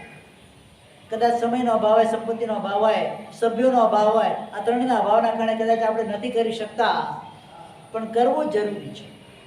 તો આ રીતે બધા 8 પ્રકારના કળશો બનાવી માટીના, સોનાના વગેરે અલગ અલગ પ્રકારની ઔષધિઓ વગેરેના પાણી દ્વારા પરમાત્માનો એક ભવ્ય સ્નાતર મહોત્સવ સખત સંઘ દ્વારા મોટા આયોજનપૂર્વક કરી શકાય. એ કરવાથી આપણું આ કર્તવ્ય પૂરું થાય. 4થા અને 5મા નંબરનું જે અહમ કર્તવ્ય છે જીનો ધણ વૃદ્ધિ, દેવ દ્રવ્યની અંદર વૃદ્ધિ. ઓટોમેટિકલી દેવ દ્રવ્યમાં વૃદ્ધિ થાય છે. પણ વર્તમાન કાળની પરિસ્થિતિ એવી છે, લોકો દેવ દ્રવ્ય માટે લાખો ને કરોડ રૂપિયા ખર્ચી નાખે છે, પણ એના સંચાલન માટે જરૂરી રકમ સંઘની પાસે હોતી. મારો ફર્સ્ટ પ્રેફરન્સ રહે છે સાધારણ દ્રવ્યની વૃદ્ધિ, સર્વસાધારણ. શેની હોય છે? દેવ દ્રવ્યમાં કદાચ તમે કાલે મહાવીર સ્વામી ભગવાનના ચડાવ બોલાય, સુપર્ણાના ચડાવ બોલાય, એમાં કદાચ તમે ઓછું બોલશો તો ચાલશે. તમારે ધારો કે તમારું બજેટ લઈને આવ્યા છે, આજે મારે 10 લાખ રૂપિયા ખર્ચવા છે, ભલે તમે 1 લાખ રૂપિયાને બોલ્યો, 9 લાખ રૂપિયા સાધારણમાં લાવો. કે સાધારણમાં દેવ દ્રવ્ય જો ઘટશે તો સાધારણમાંથી લઈ શકાશે, પણ સાધારણમાં ઘટ્યા તો દેવ દ્રવ્યમાંથી નહીં ચાલે. અને દેવ દ્રવ્યનું વર્તમાન કાળની અંદર સમસ્ત સંઘો પાસે લાખોનું કરોડોનું ફંડ પડેલું છે, જે અત્યારે માત્ર ફિક્સ ડિપોઝિટની અંદર ત્યાં હવા ખાઈ રહ્યું છે, એનો ઉપયોગ ઓછો થાય છે. સાધારણ પ્રોબ્લેમ દરેક જગ્યાએ ત્યાં ઘટ હંમેશા મારી અત્યારે એવી ભાવના છે, મારી પર્સનલી તમને કહું છું, કદાચ સુપનાના ચડાવવા તમારે બોલો છો, તમારી 50 લાખ 60 લાખ કે કરોડ રૂપિયાની તમારી કદાચ ઇન્કમ અહીંયા થતી હોય તો મારી બધાને એ પ્રેરણા છે, એમાં થોડું ઓછું બોલજો. દેવદ્રવ્યનો નાશ કરવાનો હું નથી કહેતો, શું દેવદ્રવ્યનો નાશ કરવાનો હું નથી કહેતો, પણ સાધારણમાં વધારે લખાવો, કારણ કે એ પૈસા તમારી બધી જ જગ્યાએ વપરાશે. અને એ જે સર્વસાધારણ આવ્યું હોય, એક મારી તમારા ટ્રસ્ટ મંડળની કે દરેક તમારા જે મેમ્બરો સંભાળે છે એમની એક પ્રેરણા છે, એ જે સાધારણ ફંડ આવ્યું છે એમાંથી સ્વામી વાત્સલ્ય ક્યારેય નહીં કરવાનું. કારણ એ સાધારણ શેના માટે આવ્યું છે? સંસ્થાના સમારકામ માટે, મહાત્મા વગેરે આવેલા વ્યવચ માટે લઈ શકાય, કોઈ ગુરુ ભગત બીમાર હોય એના માટે લઈ શકાય, કોઈ સાધર્મિક વિચારો સીધા તો એની મદદ માટે લઈ શકાય. તમે સ્વામી વાત્સલ્યમાં એમાંથી 2-3 લાખ રૂપિયા ઉડાવી પછી વાત પૂરી થઈ, પછી બચે શું? બચે શું એમાં? એ કરવું તો પર્સનલી, ભલે એની તમે ટીપ કરો કે પર્સનલી કોઈ લાભાર્થી આવે તો કરો, બાકી સ્વામી વાત્સલ્ય કોઈ કરવાની જરૂર હતી. સાધારણ ખાતાનું પુણ્ય ઓછું બતાવે અને દેવ દ્રવ્યનું વધારે બતાવે. પુણ્ય ઓછું નથી, સાધુ ભગવંતોએ આવી છણાવટ કરેલી કરે. સાધારણ ખાતામાં પુણ્ય ઓછું નથી, મારી વાત સાંભળો, પુણ્ય ઓછું નથી, મેન્ટાલિટી આપણે બદલાઈ ગઈ છે. આવું સમજાવવામાં આવે એ છે. રીતે નથી વપરાતું. બહુ સરસ, એકદમ અનુમોદનીય છે, અનુમોદનીય છે. સંઘની અનુમોદના કરી એટલી ઓછી છે, ખરેખર અદ્ભુત કહેવાય. ઘણા સંઘોમાં વપરાય છે એટલે કેવું પણ છે. વરસાદ નથી વપરાતો. બહુ સરસ, ખરેખર અનુમોદનીય છે. મારે આ પ્રસંગ બીજા સંઘોમાં લઈ શકાય. શું? હા, અને અમે ફંડ ઊભું કરીએ જ છીએ. સરસ મજાનું એક નહીં ઊભું કરો છો, પણ આ તો દર વર્ષે એની અંદર વૃદ્ધિ કરવી જરૂરી છે, કારણ કે દર વર્ષે ખર્ચા વધે છે, ઘટતા નથી. મોંઘવારી દર વર્ષે વધતી જ હોય છે. ઘણી વખત એવું બનતું હોય છે, પૂર્વમાં જેને બોલી લીધેલી હોય, ધારો કે આંબીલની કાયમી ઓળીનો લાભ લીધો, એ વખતે આજથી 20 વર્ષ પહેલા, 25 વર્ષ પહેલા, કે કદાચ 50 વર્ષ પહેલા તમને 100, 200, 500 રૂપિયામાં લાભ મળ્યો હોય, સમસ્ત આખી ઓળીનો, કાયમી ઓળીનો. પણ વર્તમાનમાં એ કે 50-100 રૂપિયા કે 1000-2000 રૂપિયામાં ઓળી પૂરી થાય નહીં, એના માટે તારે લાખો રૂપિયા જોઈએ. કેટલા જોઈએ? ભલે એનું નામ રહે, એને કહેવાનું ઓળી તારા તરફથી નથી, અમે બીજું નામ લઈશું. કારણ કે એટલામાં તો વ્યાજ પણ, એના વ્યાજમાં પણ અમારે કંઈ થઈ શકતું નથી. તારે લાભ લેવો છે, ઓકે, તું લઈ શકે છે. એટલી રકમ ભર કે જેના વ્યાજમાંથી આ વર્ષે ચાલે, નવી તો ભરવી જ પડશે. કોઈ એમાં હક ન કરી શકે. હકીકત તમને કહું છું, જે હક કરે ને એ સંઘની બહાર વ્યક્તિ કહેવાય, સંઘનો વ્યક્તિ ના કહેવાય. એમાં હક ના કરી શકે.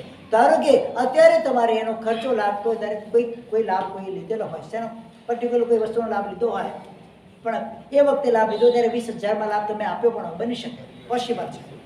પણ અત્યારે એ જ વસ્તુના એ 20,000નું વ્યાજ ત્યારે 200 રૂપિયા આવતું હતું, 200 રૂપિયામાં તમારે કામ થઈ જતું હતું. પણ અત્યારે આ ખર્ચો લાગે છે 20,000 રૂપિયાનો, તો 20,000 રૂપિયા જેટલું વ્યાજ આવે એટલી રકમ તું ભર, પછી તારું નામ ચાલુ રાખશું કન્ટિન્યુ. અમે શું કરીએ છીએ, દર વર્ષે સાહેબ જેનો સંઘ હોય છે ને એ પૂછીએ. આંબેની હોળી માટે સાહેબ એવું છે કે દર વર્ષે આપણને દરેક હોળીમાં લગભગ લાભાર્થી મળી જાય. બરાબર છે. તેમજ જે આગલા વર્ષોમાં જેમને કાયમી લાભ આપ્યો છે તેમના તરફથી અમને એવી માહિતી છે કે જ્યારે કોઈ લાભાર્થી ન મળે છે એ દિવસે અમારા તરફથી હોળીનું નામ લખી દેવાનું. અને પણ વધારે રકમ અમે આપી દઈશું. હા, બહુ ટોટલ સરસ ખર્ચો અમે છે. આપી દઈશું. બહુ સરસ છે, એકદમ ફાઇન. વ્યાજ માઇનસ કરી બાકીની રકમ લઈ હા, જાય. બહુ સરસ છે. અને- તે ઉદારતા કહેવાય, દાતાઓની ઉદારતા કહેવાય. એ અનુમોદનીય વિષય છે. સકલ સંઘની વચ્ચે અમને અનુમોદના કરી શકાય. અને બાકી હવે ક્યારેય જડતાપૂર્વક કાર્ય ન કરાય. આપણને મળી જ રહે છે. હા, બહુ સરસ છે. અત્યારે પણ પણ 3 ઘણી જગ્યાએ નથી મળતું. અહીંયા મળી રહી છે. તમારું પુણ્ય જોરદાર છે, તમારી મહેનત જોરદાર છે. ભાવના છે, મળી જ રહે છે. તમારી ભાવના એટલે તો કહું છું, તમારી કોઈને કોઈ હોય છે. હું એ તો કહું છું, તમારું પુણ્ય, તમારી મહેનત જોરદાર છે દાદાની કૃપા કે છે. તમને મળી રહે છે. મારું સ્વામી પણ દાદાની ઘણા કૃપા. સંઘોની અંદર પ્રકાશભાઈ આ વસ્તુ થાય છે.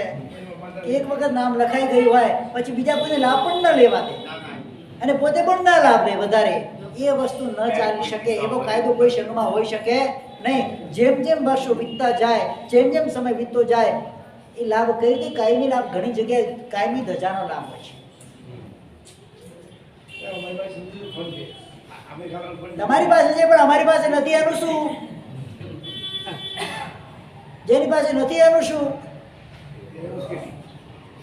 ભલે તમે એ વખતે કાયમી ધજાનો લાભ લીધો હોય પણ દર વર્ષે કાયમી ધજાનો લાભ પણ અમારા કુટુંબનો તો એ વ્યક્તિએ જ્યારે પણ જે વર્ષે ધજા ચડાવે જેટલો ખર્ચો આવતો હોય, કદાચ એ ફંડના વ્યાજમાંથી ઘટતો હોય તો એ પોતે પૂરો કરી દેવાનો. સંઘ ઉપર એનો બોજો નહીં નાખવાનો. ધારો કે ગયા વર્ષે મારી એ ધજાના પ્રોગ્રામની અંદર ગયા વર્ષે 10,000નો ખર્ચો થયો હતો, આ વર્ષે 9,000 થયા તો 1,000 રૂપિયા પડ્યા રહેશે. ને આ વખતે 11,000 થયા છે, તો એ મારી ફરજ બને એ કાયમી ધજાનો લાભ કોનો છે? મારો છે. તે 1,000 રૂપિયા મારે પૂરા કરવા. આપણે સંઘ ઉપર એ બોજો ન નાખાય. આ વસ્તુનું ખાસ ધ્યાન રાખવાનું. કોઈ પણ જ્યાં પણ જે રીતે લાભ લીધો હોય, ધજાનો હોય, સાંઈ વાત્સલ્યનો હોય, અમીલનો હોય, જે પણ લાભ લીધા હોય, એ વખતે જે ખર્ચો આવતો હોય એ ખર્ચો મારે પૂરો કરવાનો. ઓછો વધતો ઓછો આવે તો કદાચ એ સંઘમાં જમા થશે અને વધારે આવે તો ઉપરના પૈસા મારે આપવાની મારી ફરજ બને. તો ખરેખર તમે દાન કરેલું તમારું દાન 100%ની, 1000%ની, કરોડ ટકા ગણું એ તમારું દાન સફળ થાય છે. કારણ ભાવના અંદર સુંદર છે. મારે સંઘ પર બોજો નાખવો નથી. આ ભાવના સુંદર હોય તો એનાથી બહુ મોટો લાભ એ વ્યક્તિને પણ મળે અને સંપૂર્ણ લાભ એના આ જીવન માટેનો લાભ સરસ મજાનો એને મળે. કદાચ એ વખતે એની શક્તિ નથી, બની શકે છે કે આટલું પૂરું શક્તિ નથી, તો એ સંઘને વિનંતી કરે કે ભલે મારું નામ રાખજો, બીજા પણ બાકી છે લાભ લે એનું પણ નામ સાથે બસ. બહુ સરસ. એટલે આ બધી છે ને તમને બધી સિસ્ટમ સમજાવું છું કે જેના કારણે ક્યાંય આપણને તકલીફ ના પડે, ભવિષ્યમાં કોઈ વેર વિરોધ ઊભા ના થાય. કોઈનું બી નામ કમી કરવાની ઈચ્છા હોય છે. કમી નહીં કરવાની, બીજું નામ સાથે લખવાનું. જે પણ લાભ લે એનું નામ સાથે લખવાનું. એ વખતે એને 100 રૂપિયા આપ્યા છે એની વેલ્યુ વધારે છે, ઓછી નથી. સમજીને લાભ લીધો છે. એટલે એનું નામ તો કાપવાનું હોતું જ નથી, પણ સામે જે બીજા નવા લાભાર્થી રહે એનું પણ નામ સાથે આવી જાય. આપણે લખી દેવાનું કે ભાઈ A + A, 1 + 1. શું કરવાનું છે? A + A જેટલા પણ બીજા લાભાર્થી એનું જે વખતે જે લાભાર્થી એનું નામ લખવાનું. એ વખતે મુખ્ય નામ તો કામ ચાલુ રહે. હવે આ દેવ દ્રવ્યની વૃદ્ધિ કઈ રીતે કરી શકાય? ઘણા બધા ઓપ્શન્સ શાસ્ત્રની અંદર બતાવવામાં આવેલા છે. વર્તમાનમાં છેલ્લે 400 વર્ષ પહેલા પૂજ્ય બાદ હીર સૂરી મહારાજાના સમયથી આ 14 સ્વપ્ન ઉતારવાનું કાર્ય ચાલુ થયું છે. એ પણ બધું શેમાં જાય? દેવ દ્રવ્યમાં. હવે એ વખતે તમે અષ્ટમંગલની ઉતારો છો, અષ્ટમંગલ એ શેમાં જાય? પણ વાટી કરે દેખવા જાય તો એ પરમાત્માના નિમિત્તે જ ઉતરી રહ્યા છે. શેના નિમિત્તે ઉતરી રહ્યા છે? એકલા જ અષ્ટમંગલ તમે ઉતારતા 14 સ્વપ્નની સાથે. ભલે મહાત્માએ પ્રચાર કર્યો હોય, હું તમને કહું છું પ્રચાર થયેલો છે, મારી પાસે રિપોર્ટ આવેલા છે કે સાધારણમાં લઈ શકાય. પણ જો તમે શાસ્ત્રીય દ્રષ્ટિએ જોવા જાઓ તો 14 સ્વપ્ન શેના નિમિત્તે ઉતરે છે? કાં તો 14 સ્વપ્ન ઘણા એવા પણ કહે છે સ્વપ્ન તો માતાને આવે છે, તેને દેવ દ્રવ્ય શા માટે લઈ જવાનું? તર્ક એ પણ બરાબર છે, તર્ક એ પણ બરાબર છે. કંઈ જીનારીમાં તો ચડાવ બોલાતા નથી, ભગવાનની સાક્ષીમાં તો ચડાવ બોલાતા નથી, એને તો સ્વપ્ન ચડાવે છે. ભગવાનની પ્રતિમાનો તો ચડાવો છે નહીં. ચડાવો શેનો છે? સિંહ ભગવાન છે, ફૂલની માળા ભગવાન છે. એ પણ તર્ક સાચો છે, ખોટો નથી, તમને કહું છું. પણ એમાં એક નિયત થયેલું છે, એ દ્રવ્ય આપણે દેવ દ્રવ્યમાં લઈ જાય. હવે એ દેવ દ્રવ્યમાં જાય એના પાછળ જેટલી બોલી બોલાય બધી શેમાં જાય? શેમાં જાય બોલો? સાહેબ એવું બી બન્યું હોય ને જે તે ટાઈમે દેવ દ્રવ્યોમાં જરૂર હોય હા, એટલા માટે એના માટે સુપન કર્યા હોય ને અત્યારે અષ્ટમંગલ સાધાર્મિક માટે ચાલુ કર્યા હોય તો એના સાથે ન લેવાય. તો એના સિવાય તો એ કદી એટલું પબ્લિક થવાનું જ નથી ને એની વૃદ્ધિ થવાની જ નથી. એના સાથે ન લેવાય. આંબીલનું પછાણ કર્યું હોય, મીઠાઈ ખાવાની ઈચ્છા હોય ભેગી ખવાય? એવું નથી, એવું નથી. હા, ના લેવાય, એની સાથે ન લેવાય. પછી એનો અલગ તમારે વહીવટ કરવો પડે. કે મારી ઘણા મહાત્માઓ સાથે મેં ચર્ચા પણ કરી છે આ બાબતમાં. ઘણા એમ કે છે લેવાય, ઘણા કે ન લેવાય. હવે જે તે સંઘમાં તમારી જે પ્રણાલિકા ચાલે હું એમાં ક્યારે વિરોધ કરતો અહીંયા પણ ચાલતા નતા, હમણાં છેલ્લા 4-5 વર્ષથી ચાલુ થયા છે, પણ સાહેબજીનું એ એવું અને હતું કે કદાચ એવું સાધારણ હોત, માટે મારી વાત થઈને સાંભળો.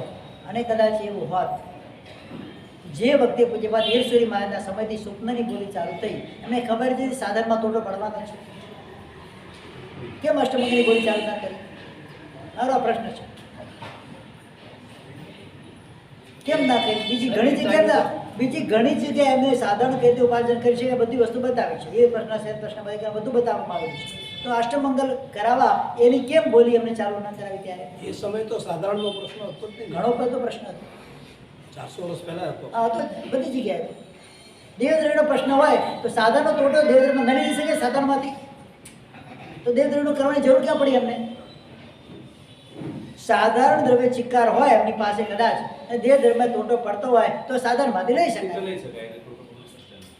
તો સુપર ઉતારે જરૂર કે બંનેમાં તોડો પડતો હતો. એ વખતે એમને કેમ વિચાર નહીં કર્યો કે અષ્ટમંગલ આપણે રાખીએ? અને અષ્ટમંગલ કોની સામે ધરો છો તમે? ગુરુ સામે ધરો છો કે સંઘ સામે ધરો છો, ભગવાન સામે ધરો છો?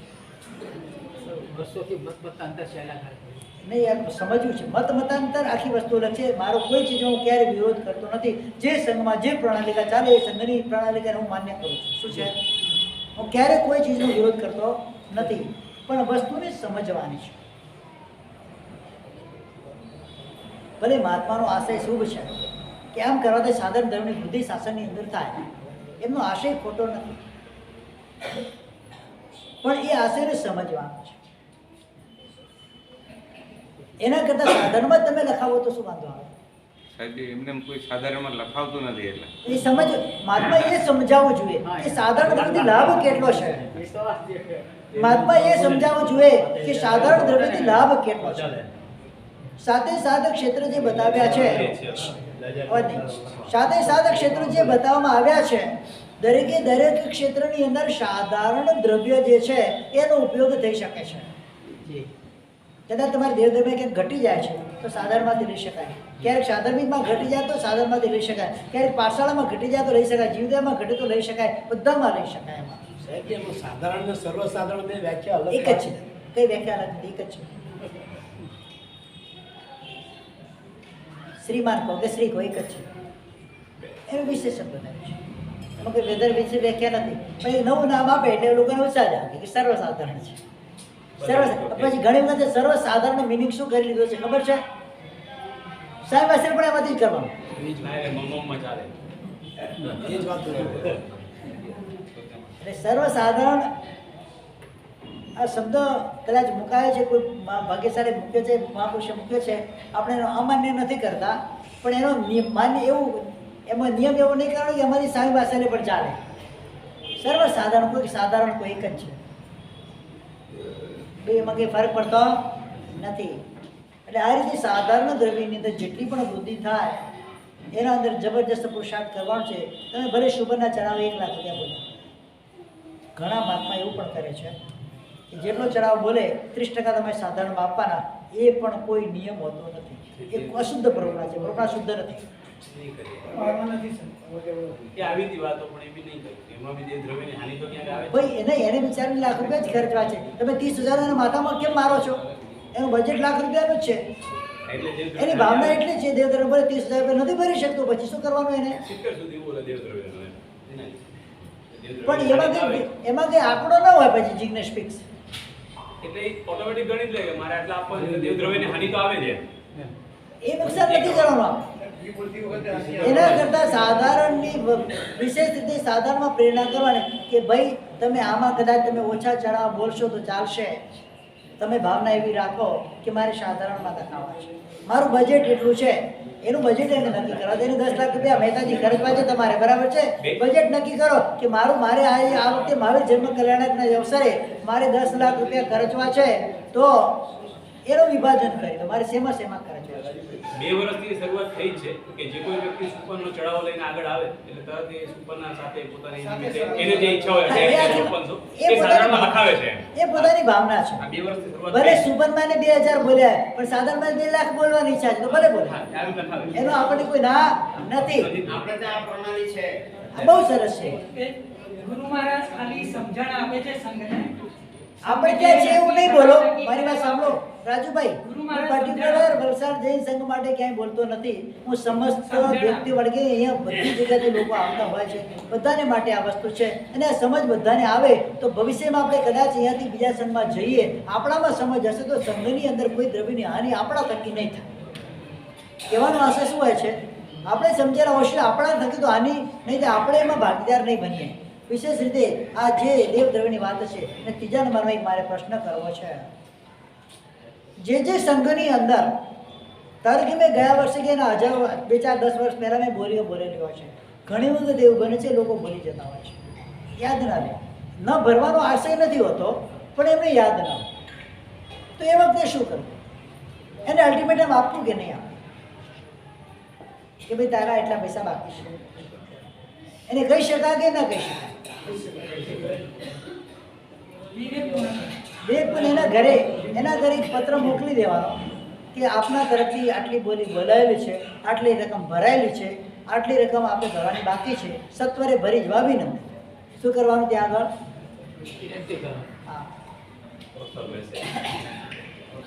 શું કરવાનું છે? એ રીતે વિનંતી કરીને એને કદાચ યાદ ન હોય, ઘણી વખત બોલ્યા હોય પણ યાદ ન બની શકે. તરીકે પ્રતિક્રમણ બોલ્યા હોય, 7 લાખ બોલાનો ચડાવ બોલ્યા હોય પણ યાદ ના રહે, થઈ જાય છે. એ વખતે તમારું લિસ્ટ કાઢી અને બધું તૈયાર કરી અને કયા ભાગ્યશાળીનું કેટલું પેમેન્ટ આવી ગયું છે, કેટલું બાકી છે, અને એને એક પત્ર લખીને, ગુપ્ત પત્ર લખીને મોકલી દેવા એના ઘરે. તો એના ખરેખર એના વોટ્સઅપ પર મેસેજ, વોટ્સઅપ મેસેજ પત્ર કયા પૂરા થઈ ગયા, તમે એને કહી દો કે ભાઈ તમારું આટલું બાકી છે, સત્વરે ભરી જવા વિનંતી. બસ શું લખવાનું છે? સત્વરે ભરી જવા વિનંતી. લિખિતન સંઘ ટ્રસ્ટી. બસ એ કરીને લિખિતન સાથે લખવાનું. હા, એમને ખોટા મેસેજ નહીં મૂકવાના. એને અપ્રીતિ નહીં થવી જોઈએ, એટલે વિનંતી કરીએ ને તો એને જરાક માન થાય. વિનંતી જ કરવાની હોય છે ને, દુષ્ટતા થોડી કરવાની છે, માંગવાની. ચડાવ બોલતા પહેલા જાહેરાત થઈ ગઈ, એમાં કોઈ અપ્રીતિનો સવાલ જ નથી. હા, એટલે દરેક વખતે આ રીતે પ્રણાલી આપણી થઈ જાય તો કોઈ વ્યક્તિ કોઈ પણ દ્રવ્યના હાનિના ભાગીદારી ન બને. આપણો આશય એવો નથી કે મારે પૈસા જોઈએ છે, પણ એ વ્યક્તિને એ બોજો રહી ન જાય જીવનમાં, અને ભાવાંતરમાં એને ભોગવવું ન પડે એના માટેનો આ આશય છે. અને ઘણા વ્યક્તિ એવા હોય છે, અત્યારે મહાપુરુષો ઘણા એવા હોય છે. એક વ્યક્તિ હમણાં 7 કરોડ રૂપિયા, અવાજ નહીં કરો, એક વ્યક્તિ, એક ભાગ્યશાળી પુણ્યશાળી પરિવાર, શંકેશ્વર પેઢી, જીવનદાસ ગોળીદાસ પેઢીમાં ગયા હતા કે અત્યાર સુધી ઘણા એવા ભાગ્યશાળીના પૈસા ભરવાના બાકી છે. કદાચ બોલ્યા હોય ચડાવવા, ભૂલી ગયા હોય, કદાચ બોલ્યા હોય બહારગામના રહેતા હોય, કદાચ બોલ્યા હોય ને આ દુનિયામાં હયાત પણ ન હોય, બની શકે છે. અથવા તો પરિસ્થિતિ બરાબર ન હોય, અથવા તો પાછા શંકેશ્વર ક્યારે આવવાનું થયું ન હોય, ઘણા પ્રસંગો પણ એમની યાદ પણ ન હોય, તેવા કે લિસ્ટ કાઢો કેટલા ભરવાના બાકી છે લોકોના. 7 કરોડ રૂપિયા કેટલા નીકળ્યા છે? તો ભાઈ ચેક આપી દો, બધા પૈસા તમે નામ મારા નામે લખ્યા. આનું બધાનું જે દેવધર્મ છે એ ખર્ચો તમે ચૂકતે કરો અને બધા નામ કાઢી નાખો. 7 કરોડ રૂપિયાનો ચેક ભાઈ આપી દીધો ગુપ્તપણે, કોઈને આપે હજુ સુધી કોઈને ખબર નથી. કોઈ પણ મારો સાધનિક દેવ દ્રવ્યનો ભક્ષણનો ભાગી ન બની જાય એનું ખાસ આપણે ધ્યાન રાખવા કીધેલું છે. બીજા નંબરની અંદર જે સંઘની અંદર પ્રણાલિકા ચાલતી હોય, એક આરતીમાં મૂકવાના પૈસા શેમાં જાય? એ દેવ દ્રવ્યમાં જાય. શેમાં જાય? એ દેવ અંદર કોઈ અવાજ કરવાનો નથી. બધા પંડિત છે, મને ખબર છે, કોઈ અવાજ કરવાનો નથી. એ પૈસા શેમાં જાય? પૂજારી લઈ પૂજારીને ન અપાય. દેવ દ્રવ્યના ભક્ષણનો દોષ લાગે છે કે પૂજારી માટે થાળીમાં પૈસા મુકાયા નથી, પરમાત્માની આરતીમાં મુકાયેલા છે. એટલે પરમાત્માના નિમિત્તથી મુકાયેલા પૈસા શેમાં જાય? એ પરમાત્માના ખાતે જાય, દેવ દ્રવ્યમાં જાય. કદાચ તમારે એમ લાગે તો પૂજારીને 500 રૂપિયા કોઈ પણ વ્યક્તિ પોતાના ખિસ્સામાંથી કે 500 રૂપિયાથી વધારે મહિનામાં થાય નહીં. શું પરિશ્રમમાં કદાચ 1000 2000 થાય. તો કોઈ પણ વ્યક્તિ એક લાભાર્થી કહે કે ભાઈ પૂજારીને કે તું આ પૈસા બધા શેમાં નાખવાના છે? ભંડાર માનવ દર મહિને તું 500 રૂપિયા મારી પાસેથી લઈ જજે, તારું નુકસાન મારે કરાવવું નથી. તો એમાં પણ દેવ દ્રવ્યની બુદ્ધિ કરવાનો આપણને લાભ મળે. શું કરવાનું છે એમાં? કોઈના માથે બોજો નહીં નાખવાનું. પૂજાઈ નહીં. હા, પૂજારી નથી રહેતા પછી નીકળી પણ એને કે 500 રૂપિયા તારે જે આવે તને આપી દેશું, પછી શું છે? એને કહી દેવાનું 500 રૂપિયા તને બીજા અમે હું તને આપી દઈશ દર મહિને. તારે કેટલા આવે છે બોલ મહિનાના?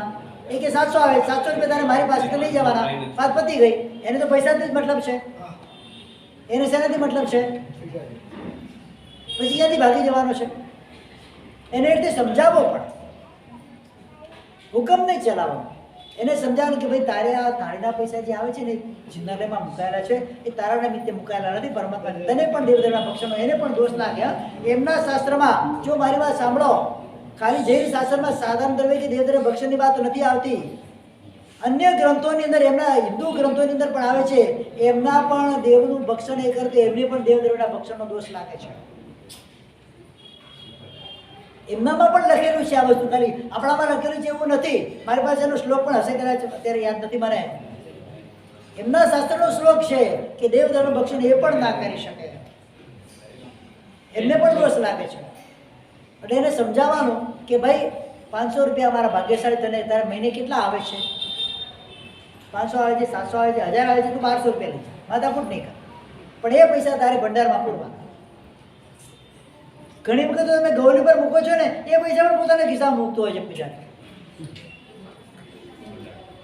આવું પણ જોયું છે. એ એના માટે નથી મૂકેલા, એ શેના માટે મૂકેલા છે? એટલે એ પૂજારીને આ વસ્તુ સમજાવવાની કે ભાઈ તું દેવધર્મનો ભાગી ન થાય, બસ એના માટે ધ્યાન રાખજો. આપણે એને સમજાવીને બધું કાર્ય કરી શકાય. અને ઘણા ભાગ્યશાળી છે, મહિને 1000 રૂપિયા એને ના આપી શકીએ તો તારો પગાર 1000 રૂપિયા પ્લસ સમજી લો, વાત પતી ગઈ. શું કહેવાય? તને 11000 રૂપિયા પગાર આપી છે તો 12000 કરી દે, 12000 રૂપિયા હિસાબ લે. પણ એક પણ પૈસો તારે ભંડારનો પેલા તાળીમાંથી લેવાનો નથી. મૂળ આમાંથી આમ જ જવાનું છે, શું જવાનું છે? કોઈ એને પણ દેવધર્મનો ભાગી ન બને એના માટેની આ એક યોજના આપણે કરી શકીએ. બીજા નંબરની અંદર કોઈ પણ જાતની જીવદયાની પેટી, સાધારણ દ્રવ્યની પેટી, જ્ઞાન ખાતાની પેટી જિનાલયની અંદર ન રખાય. જો જિનાલયમાં રાખવામાં આવે તો બધું જ જિનાલય સંબંધી દ્રવ્ય થાય. જીવદયાની પેટી પણ એના અંદર રખાય ને એ પણ જિનાલય સંબંધી કહેવાય દેવ દ્રવ્ય થઈ જાય, કારણ પરમાત્માની સામે રાખેલું છે. બધા ખાનાવાળી સાથે પેટ મૂકી દે. બહાર રાખવાની, જિનાલયના ગભારાની, જિનાલયના દરવાજાની બહાર, અંદર ન રખાય. અંદર રાખ્યું સાધારણ તો જિનાલય સાધારણમાં વપરાશે. શેમાં વપરાશે? એને દેવકું સાધારણ નામ કહેવાય છે. શું કહેવાય છે? એ વસ્તુમાંથી તમે અંગુષણ લાવી શકો. કેસર વગેરે, બરા, સુકળ વગેરે જે દેવ જિનાલય સંબંધી જીવ હોય એ વસ્તુ લાવી શકો. પૂજારીને પગાર એમાંથી આપી શકો દેવકું સાધારણમાંથી. જો પર્ટિક્યુલર તમારું સાધારણ હોય તો એ બધી પેટીઓ ક્યાં રાખવાની હોય છે? એ બહાર રાખવાની હોય છે. ઘણી જગ્યાએ અમે દર્શન કરવા આટલા સમૂહમાં ફરેલા છે, બરાબર છે? બધી જગ્યાએ આ જ નીતિ હોય છે, અંદર રાખેલા હોય છે. અંદર ન રખાય. એને ક્યાં રાખવા પડે? જિનાલયમાં બહારની સાઈડમાં રાખવા. ઉપાસનમાં તમારા ભાગ્યશાળી આવતા ન હોય ને, એ રાખે ક્યાં? જિનાલયના દરવાજા, એટલે દરવાજા પાસે રાખવા. અને વેસી લોકે નીકીમાં રાખવા તો પેટી ઉપાડી જાય. અમે રાજનાથ ગામમાં ચોમાસું હતા તો એક પેટી રાખેલી સાધારણ ઉપાસણની અંદર. 4 મહાત્મા હતા. એ પ્રસંગમાં અમે બહાર ગયા, વરઘોડો કર્યો હશે, પેલા આખી પેટી જ ઉપાડી ગયું. પેટી જ ઉપાડી ગયો. એવું કરવાનું એને? ઉપાસક ખુલ્લો હોય પછી પેટીને ચેન વગેરે બાંધીને રાખવાનું પ્રયોજન કરે. પહેલાં કરીને પડી હતી પેટી, લોખંડની પેટી, પેલી આવે ને શેપ જેવી તિજોરી, આખી પેટી જ ઉપાડી હતી. પછી છે ક્યાં ગામના બહાર, ક્યાંક નદીના કિનારે ત્યાં પેટી તોડી છે, પેટી પાછી ત્યાં મળી અને પાછી લાવી. પૈસા તો ગયા. એ ઉપાશ્રયમાં રાખી શકાય, ઉપાશ્રયમાં રાખવાનું છે, પણ જિનાલયમાં રાખી તો ક્યાં રાખવાનું છે? એને બહારની સાઈડમાં રાખવાનું છે. આ દેવધર્મની વાત આપણે કરી છે. હવે તમારા જે પણ સંઘના કાર્ય થોડા સમય સમાપન કરી લો. મહાપૂજાનું છઠ્ઠું કર્તવ્ય છે. મહાપૂજા એટલે શું? ઘણી વખત મહાપૂજાનું મહત્વ આપણે સમજ્યા નથી, મહાપૂજાની વેલ્યુ સમજ્યા નથી, મહાપૂજાની કઈ રીતે કરવી એ પણ આપણને ખબર નથી. જિનાલયનો શણગાર, મહાપૂજા એટલે શું છે? ચૈત્ય શણગાર. એનું બીજું નામ શું છે? ને મહાપૂજાનો વાતો આગમ ગ્રંથોની અંદર મહાપૂજાની વાતો આવે છે. કે મહાપૂજા કરવી જોઈએ. ઘણા એવા ભાગ્યશાળીઓ મહાપૂજાનો વિરોધ કરતા હોય છે. વિરોધ શા માટે? આટલી બધી કુળોના જીવોની હિંસા થાય, પ્રાણો ભેગો થાય, આમ થાય તેમ થાય. એમને એટલું જ કહેવાનું, તમને હિંસાનું આટલું બધું લાગતું હોય તો તમારા લગ્ન પ્રસંગમાં એક પણ ફૂલનો ક્યાંય ઉપયોગ કરતા નહીં. સો ઇવન લગ્ન કરવા જાય તો ગળામાં ફૂલનો હાર નહીં પહેરતા, પ્લાસ્ટિકના ફૂલનો હાર પહેરીને જજો. ક્યારે પણ આવી ચીજોનો વિરોધ કરવાનો હોતો નથી. આ તો પરમાત્માની ભક્તિ સ્વરૂપ આપણે મહાપૂજા, ભવ્યથી ભવ્ય મહાપૂજા વર્ષમાં એકવાર મારા જિનાલયમાં થવી જોઈએ, એવી મારી ભાવના હોવી જોઈએ. એ પ્રમાણે કરીને મારે આ કાર્ય કરવાનું છે. તો મહાપૂજાનું ફળ કેટલું છે? ઘણી વખત ઘણા જીવો દેખીને પામતા હોય છે. આ જિનાલયની શોભા એવી હોય, ઉત્કૃષ્ટ પ્રકારની શોભા, એ જોઈને ઘણા જીવો એ અદ્ભુત શોભાને પામીને પોતાના જીવનનું કલ્યાણ કરી જતા, સમિત દર્શન વગેરે પ્રાપ્ત કરી જતા હોય કે મારા પ્રભુ કેવા શોભે છે. પરમાત્માની આંગી હોય અને મહાપૂજા ક્યાં સુધી કરવાની હોય છે? જે મહાપૂજાના લાભાર્થી હોય એ લાભાર્થીના ઘરથી માંડીને પરમાત્માના પ્રતિમા સુધી આખી વસ્તુ, જેટલો રોડ વગેરે બધું શણગારીને પણ મહાપૂજા કરનારા ત્યારે હોય છે. તો જેટલી ઉત્કૃષ્ટ ભાવ, જેટલો ઉત્કૃષ્ટ ભાવ, જેવા ઉત્કૃષ્ટ પરિણામ, એ પ્રમાણે મારે ચૈત્યની એ મહાપૂજા કરવાની હોય છે. આપણા સંઘમાં કદાચ વર્ષમાં એકવાર થતી હશે, થાય કે નથી થતી? મહાપૂજા જિનાલય ચૈત્ય શણગાર, પ્રતિમાની આંગી, ભગવાનની આંગી તો દર વખતે કરતા જ હોઈએ છે, પણ એક વખત સંપૂર્ણ પરમાત્માના ઘરની આંગી, જિનાલયની આંગી વર્ષમાં એક વખત કરવાની છે. ચૈત્ય શણગાર કંઈ વધારે ખર્ચો આવતો નથી, કોઈ એક લાભાર્થી પણ મળી જાય એનો. અને એમાં હજારો લોકો એને દર્શન કરવા માટે જૈનો આવે, જૈનેતરો આવે, ઘણા એનાથી પ્રતિબોધ વગેરે પામે, ઘણાથી સમિત દર્શન વગેરેની ભૂમિકાને પ્રાપ્ત કરે, જૈનત્વને ઘણા પ્રાપ્ત કરે, પરમાત્મા પ્રત્યે અભાવ જેને જાગે. કારણ કે ઘણા સ્તવનો પણ છે પરમાત્માની આંગીના માટે, ઘણા બધા સ્તવનો પૂર્વકાળમાં રચાયેલા છે.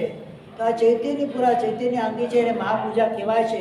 આ મહાપૂજાનું અહીંયા આગળ ખાસ કર્તવ્યનું આપ્યું છે. એટલે સમજી શકાય કે મહાપુરુષોનો વિરોધ ક્યારે કરતા નથી, નહીં તો કર્તવ્યમાં એ વસ્તુ આપે જ નહીં.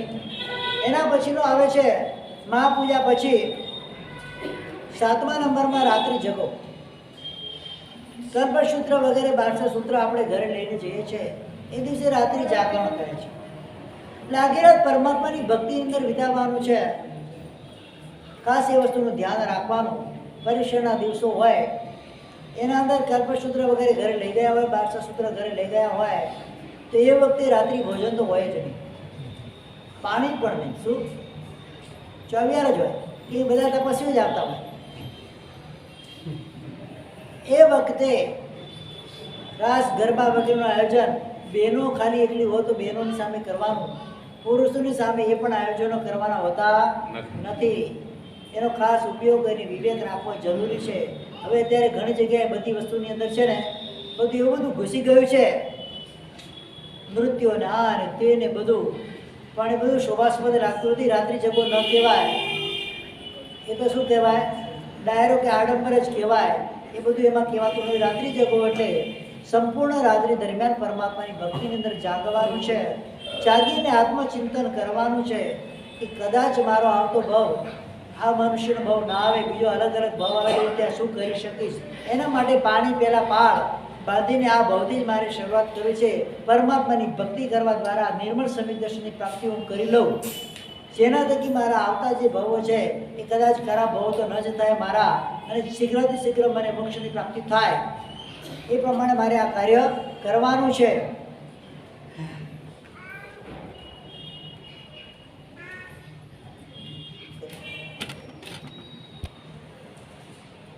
એ માટે મારે આ કાર્ય કરવાનું છે, સુધારવાનું છે, અને એ રીતે મારે આગળ વધવાનું છે. અને રાત્રિ જગો વિવેકપૂર્વક કરવાનો છે. બહુ રાત્રિ સુધી આ બધા ટાટ ટટારા કરવાના નથી. એની એક લિમિટ હોય છે. પડ્યું 11 કે 12 વાગ્યા સુધી વધારેમાં વધારે તમારે કરવાનું આયોજન, એનાથી વધારે કરવાનું નહીં. કોઈ પણ જાતના ખાદ્ય પદાર્થો પ્રભાવના પણ આપી હોય તો કેસમાં કદાચ આપી દે તો કોઈ વસ્તુ આપો જેને વાપરવા માટે કાર્ય લાગે, કામ આવે, વાટકી વગેરે વગેરે આપી શકાય. પણ કોઈ ખાદ્ય પદાર્થ રાત્રિમાં આપવાના હોતા નથી. એ ખાસ ધ્યાન રાખજો. આ પ્રમાણે રાત્રિ જાગરણ કરવાનું છે. અને 8મા નંબરનું જે આમ કર્તવ્ય બતાવવામાં આવે છે શુદ્ધ જ્ઞાનની ભક્તિ. શું છે? ભણે, ભણાવે, ભણનારની અનુમોદના કરે, ભણવામાં સહાય કરે. બધા એક જ પ્રકારનો લાભને પ્રાપ્ત કરે.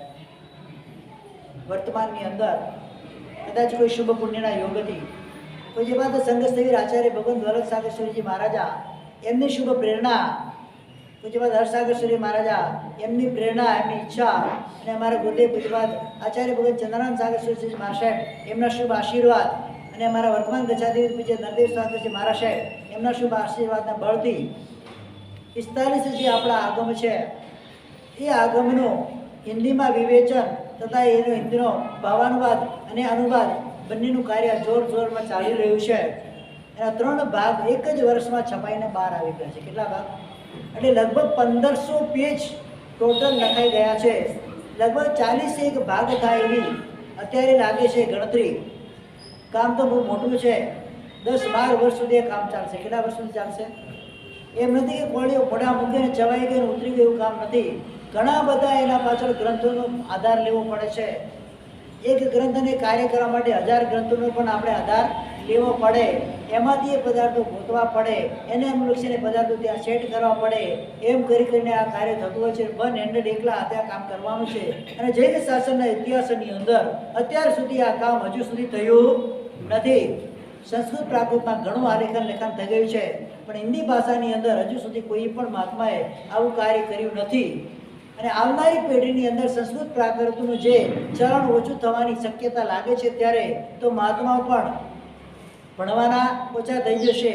અને કદાચ કોઈ વૃદ્ધ ઉંમરમાં વગેરે દીક્ષા લીધી હોય સંસ્કૃત પ્રાકૃતનું અધ્યયન ન કરી શકે, પણ એ હિન્દીમાં પણ એવા ગ્રંથોનું અધ્યયન કરીને એનો બોધ મેળવી શકે એવા શુભ આશયથી આ કાર્ય ચાલે છે. કદાચ હજારો વર્ષ સુધી એ કાર્ય ચાલશે ને. એક માત્ર એવું પણ કીધું છે, એમની ભક્તિ દ્વારા એમને કીધું છે કે કદાચ મારા સાથે તમે આ કાર્ય કરો છો 40 વર્ષ પછી એ તમારા શાસ્ત્રો આગમ થઈ જશે. શું થશે?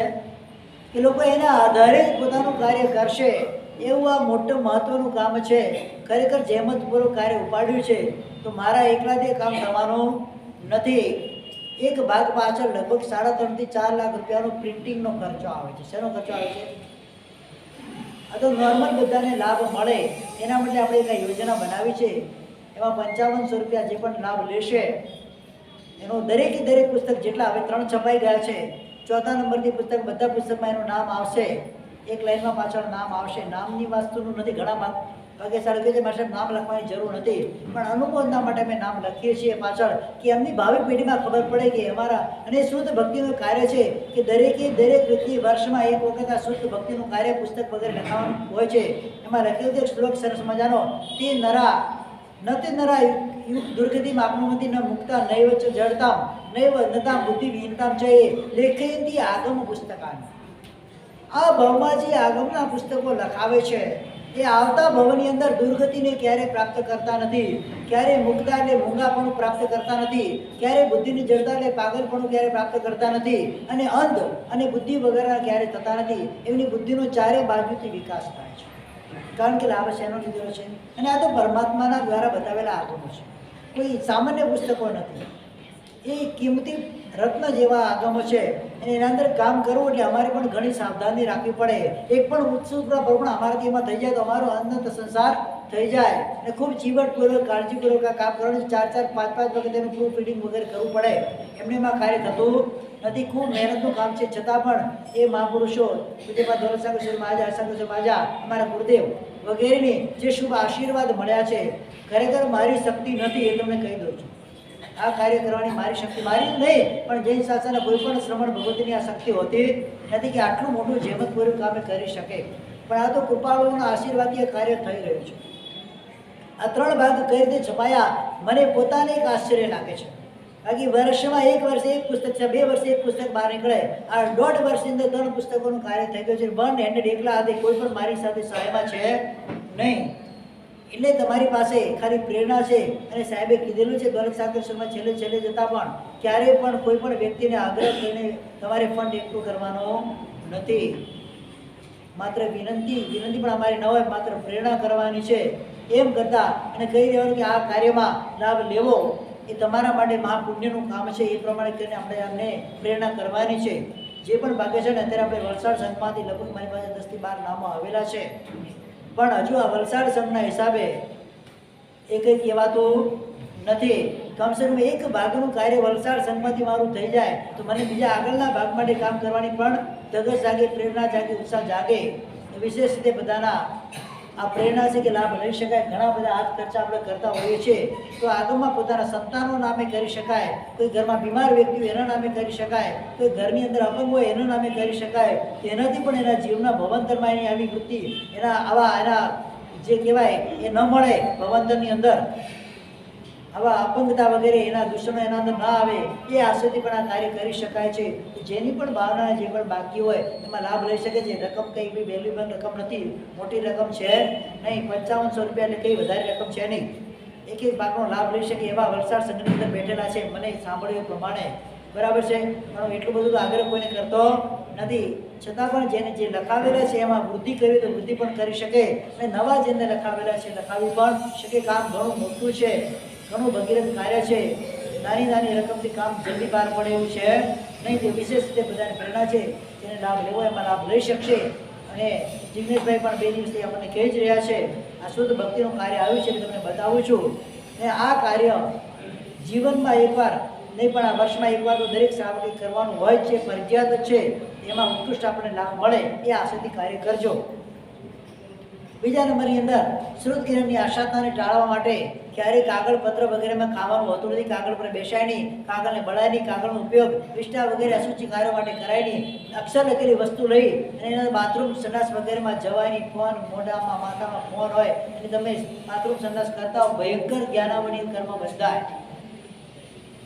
ખિસ્સામાં ફોન હોય, ઘણા અત્યારે એવા શ્રાવકો છે ખિસ્સામાંથી પર્સ પણ કાઢે, જ્યારે ટોયલેટ વગેરે જવું હોય તો પર્સ પણ કાઢીને સાઈડમાં મૂકે, કારણ કે એના અંદર પણ નોટો છે. શું છે? એના પણ જ્ઞાન લખેલું છે. તો એ જ્ઞાનની અસાધનાથી બચવાના ઘણા બધા ઉપાયો છે. રસોઈ કરતાં કરતાં પણ ફોન ચાલતા હોય, ભયંકર કોટીની જ્ઞાનની વિરાધના થાય છે એના અંદર. આ બધી પ્રવૃત્તિઓ કરવાની હોતી નથી. બીજા નંબરની અંદર અક્ષરવાળી ટેબ્લેટ ચોકલેટો પણ વપરાય નહીં. ચોખ્ખા પાણીથી અક્ષરો દૂર કરીને વાપરવી જોઈએ. અક્ષર લખેલા બૂટ, ચંપલ, કપડાં વગેરે પહેરાય નહીં. અત્યારે તો બધી ફેશન નીકળી છે, બધા કપડાં પર બાળકોના ડ્રેસ લેવાય તો બધા પર લખેલું જ હોય. ભયંકર કોટીની જ્ઞાનાવલી કર્મની આશાતના લાગે છે આપણને. એ કપડાં હોય ત્યાં સુધી સીવડાવીને એ રીતે બનાવવાના. આ રેડીમેડની અંદર પડવાની જરૂર નથી. ખાસ ધ્યાનમાં રાખવાનું. ભયંકર બાળક એક તો થોડો બુદ્ધિમાં ઓછો હોય, એમાં પછી એના દ્વારા જ્ઞાનની ભયંકર વિરાધના થાય. આ ભાવમાં તો બુદ્ધિની હિંતા આવી, ક્ષોક્ષમ ઓછો છે, આવતા ભાવની અંદર જડતા અને મુક્તા જેને પ્રાપ્ત થાય, પાગલપણું જેને પ્રાપ્ત થાય, એવા કાર્યો આપણે કરવાના હોતા નથી. બીજા નંબરની અંદર ખાસ બાળકો માટે પ્રેરણા હોય છે. સ્કૂલમાંથી આવતા તે સ્કૂલ બેગ ક્યાં ફેંકવાની? યોગ્ય સ્થાને પુસ્તક, પેન વગેરે મૂકવાના હોય છે. એને જ્યાં ત્યાં રસ્તામાં રખડતા મુકાય નહીં. નીચે ક્યારેય પણ પુસ્તક જમીન પર મુકાય નહીં. એના નીચે કઈ પણ વસ્તુ રાખવી જોઈએ. એના પર કપડું વગેરે રાખીને પર મુકાય. સીધી જ્ઞાન નીચે પડતા નહીં. પેનને પણ નીચે મુકાય નહીં. ઘણાની આદતો છે મોઢામાં પેન રાખે છે. આદત હોય ઘણાની, મોઢામાં પેન મૂકેલે જ્ઞાનાવળી કર્મ લાગે. શું લાગે? એની આ સાધના થાય.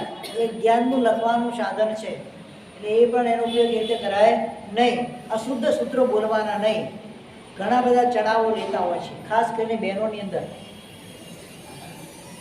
પ્રતિક્રમમાં સૂત્ર બોલવાના ચડાવવા લો છો, અને સૂત્રોની અંદર તો 19 ગાથામાં 20 ભૂલો આવતી હોય.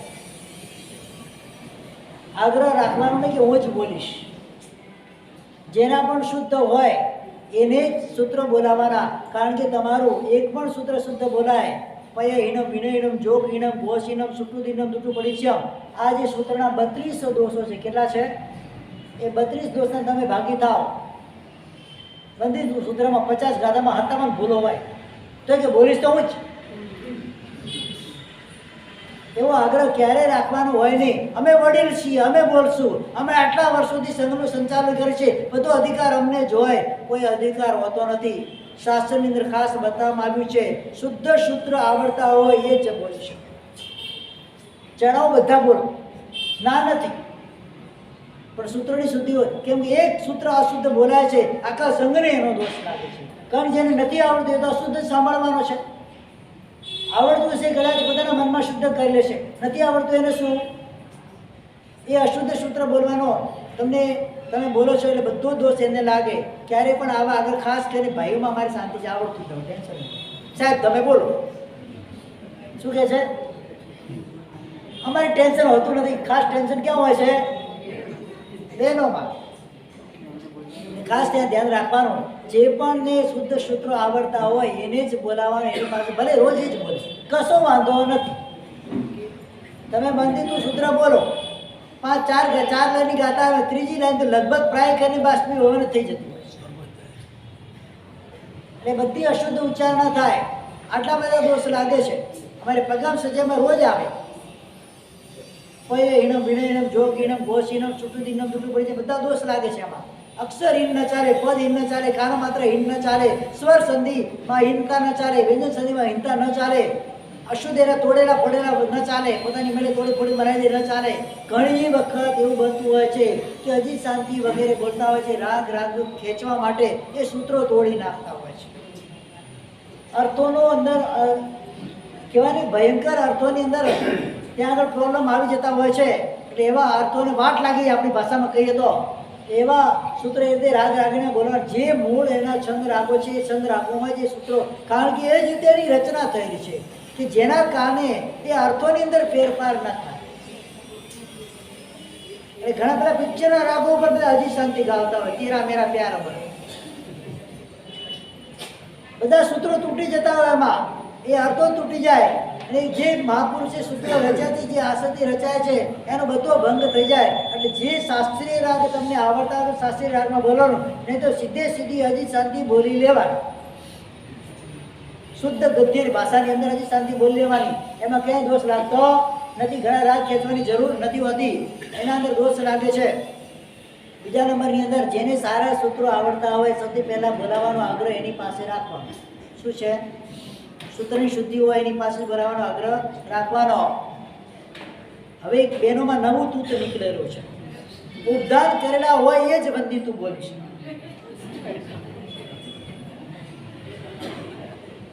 અને એના બંદિતોમાં ઠેકાણું હોય તો એ બોલીશ તો હું જ મેં ઉદ્ધાન કહે નેગેટિવ ઉદ્ધાન કહેવાય. મારવાડીમાં આમ ઘર કે ઉદ્ધાન ક્યાં કર્યા છે, બંદિતું માટે કોઈ ઉદ્ધાન હોતું નથી. બંદિતું એ અતિચાર પ્રાયશ્ચિતનું સૂત્ર છે, જેને શુદ્ધ આવડે એને જ બોલવાનું હોય છે. અને તમે ઉદ્ધાર કર્યા છે એટલે તમારે બંદિતું ન ચાલે એવું બધા તમારા મનમાં આવું તમારે મનમાં બોલી લેવાનું. પણ જાહેરમાં આગ્રહ નહીં રાખવાનું કે હું જ બોલીશ. જે પણ વ્યક્તિને એ સૂત્રો શુદ્ધ આવડતા એની પાસે જ બોલાવવાના હોય છે. કોઈ એવા નીતિ નિયમ હોતા હા એ મંદિરનું ઉદ્ધાન થયું હોય એ બોલી શકે, બીજા ન બોલી શકે, એ વસ્તુ સાચી છે. એ તો કીધું મેં તમને હમણાં, કીધું ઉદ્ધાન નામનું કોઈ પંડિતું નામનું કોઈ સાતમાંથી કે ઉદ્ધાન છે નહીં. સાહેબ ચૌકસાઈ માટે કોઈ એવો નથી. વડીલ બોલે વડીલ બોલે ને. એનું કારણ છે કે ચૈત્યવંદન છે. ચૌકસાઈ શું છે, ચૈત્યવંદન છે. ચૈત્યવંદન વડીલ બોલે, એ વડીલ બોલે. ગુરુવંદન શું કરે કે જે વડીલ હોય ને ત્યારે કે વંદન ગુરુવંદન કોણ કરાવે, વડીલ કરાવે. જે મુખ્ય હોય એમાં પોષદ હોય, સામાયિક વાળા હોય એ વડીલ કહેવાય. અથવા એ ન હોય તો સંઘમાં જે વડીલો એને સૂત્ર બોલવાના. આદેશ પણ ભલે તમે પ્રતિક્રમણની અંદર તમે આદેશ લીધા છે મારે સામાયિક લેવડાવું કે પરાવવું, તમારે હિરિયાવી વગર તમે બોલી શકો. આદેશ બધા એ વખતે જે વડીલ હોય એ વડીલને શુદ્ધ આવડતા હોય તો વડીલ આદેશ માંગે. પ્રણાલિકા જે શાસનની એવી છે, તો નાના બાળકે લીધો હોય આદેશ એને બોલાવો તો એ બોલે ઈચ્છાકાંડ સંદેશ ભગવાન હિરિયા પડીકમાં બી એને આદેશ બોલવાનો અધિકાર નથી. આદેશ તો વડીલ જ માંગે.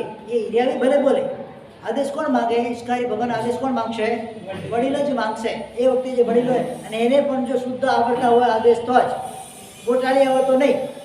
એ ખાસ ધ્યાનમાં રાખવાનું. એટલે વડીલ આદેશ માંગે, એમાં બધા વડીલ થવાની જરૂર પણ હોતી નથી. અથવા તો સાધુ સાધી જે ભગવાન એ વખતે બિરાજમાન હોય એ વ્યક્તિ જેને કે એ આદેશ આપે, એ આદેશ માંગે.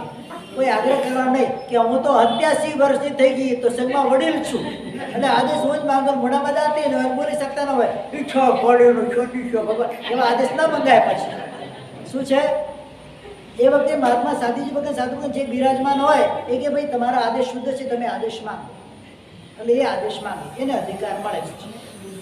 એટલે આ બધી પ્રણાલિકા જે શાસનની છે એમાં તૂટે નહીં. આ બધી સૂત્રોની અંદર દોષ લાગે છે. એક તો આરાધના માંડ 8 દાડા તમે માંડ ખેંચાઈને આવતા હો છો, એમાં અડધું ખોટું સાંભળીને જાઓ એટલે કંઈ કલ્યાણ થાય નહીં. એટલે શુદ્ધિપૂર્વક એ કાર્ય કરવાનું. અને જેને પણ શુદ્ધ જ્ઞાનની અંદર ક્ષરક્ષમ ઓછો હોય, નબળું હોય, જ્ઞાન ચડતું ન હોય તો સૌથી પહેલામાં શુદ્ધ પંચમી એની જ્ઞાન પંચમીની એના માટે આરાધના બતાવી છે. પ્રતિદિન શ્રુતનો અભ્યાસ કરવાનું બતાવવામાં આવ્યું છે. ધાર્મિક સદ વાંચન કરવું, અર્થોની જાણકારી મેળવતા રહેવાનું. પ્રવચન સાંભળવાથી પણ જ્ઞાનાવનીય કરવાનો ક્ષરક્ષમ થાય છે. ભલે કશું નથી તમે બોલી શકતા, ખાલી વાણી સાંભળો જીનવાણી તો પણ જ્ઞાનાવનીય કરવાનો ક્ષરક્ષમ થાય અને તમારું જ્ઞાનની બુદ્ધિ એમાં થાય છે. અથવા તો પાછળના બાળકોને પ્રભાવના આદિ કરવા દ્વારા પ્રોત્સાહિત કરવા, જેના દ્વારા પણ શુદ્ધ જ્ઞાનની વૃદ્ધિ થાય. પોતાના બાળકોને પણ જ્ઞાનના અભ્યાસ માટે પ્રેરણા કરવી, પોતે ભણવા બેસી આદર્શ આપવો, અમુક સૂત્રના અભ્યાસ પર મોટું ઇનામ આપવું, એના પાઠશાળાના સમયે ટીવી વગેરે બંધ રાખવા. હવે તો પાઠશાળાનો સમય હોય ને એ જ એના ક્લાસનો સમય હોય. છોકરાએ મારે સાહેબ 7:30 બજે તો ટ્યુશન હોता है, पाठशाला कब जाएंगे? एक ट्यूशन ઓછું કરાવે. એક વસ્તુ નિયમમાં ધ્યાનમાં રાખવાની, એને વિદ્યા જ્ઞાન પણ ત્યારે જ ચડશે જ્યારે એના અંદર સમય જ્ઞાનની વૃદ્ધિ થશે. એના વગર ચડવાનું નથી. એક ક્લાસ ઓછો કરાવીને પાઠશાળા અવશ્ય મોકલવાના છે. અને હવે તો એવું નીકળ્યું છે કે છોકરાને પરીક્ષા આવે એટલે પાઠશાળા બંધ અને ટીવી ચાલુ, મોબાઈલ ચાલુ, ફંક્શનો ચાલુ.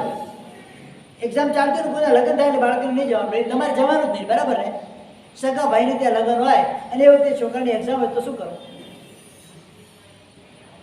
ગામમાં જ હોય, એક્ઝામ વખત લેતા જ નથી. ખબર ના પડે અચાનક એક્ઝામ તો આવે. આ તો વરસાદ જેવું છે, એક્ઝામ તો ગમે ત્યારે આવે. શું કરો ત્યારે?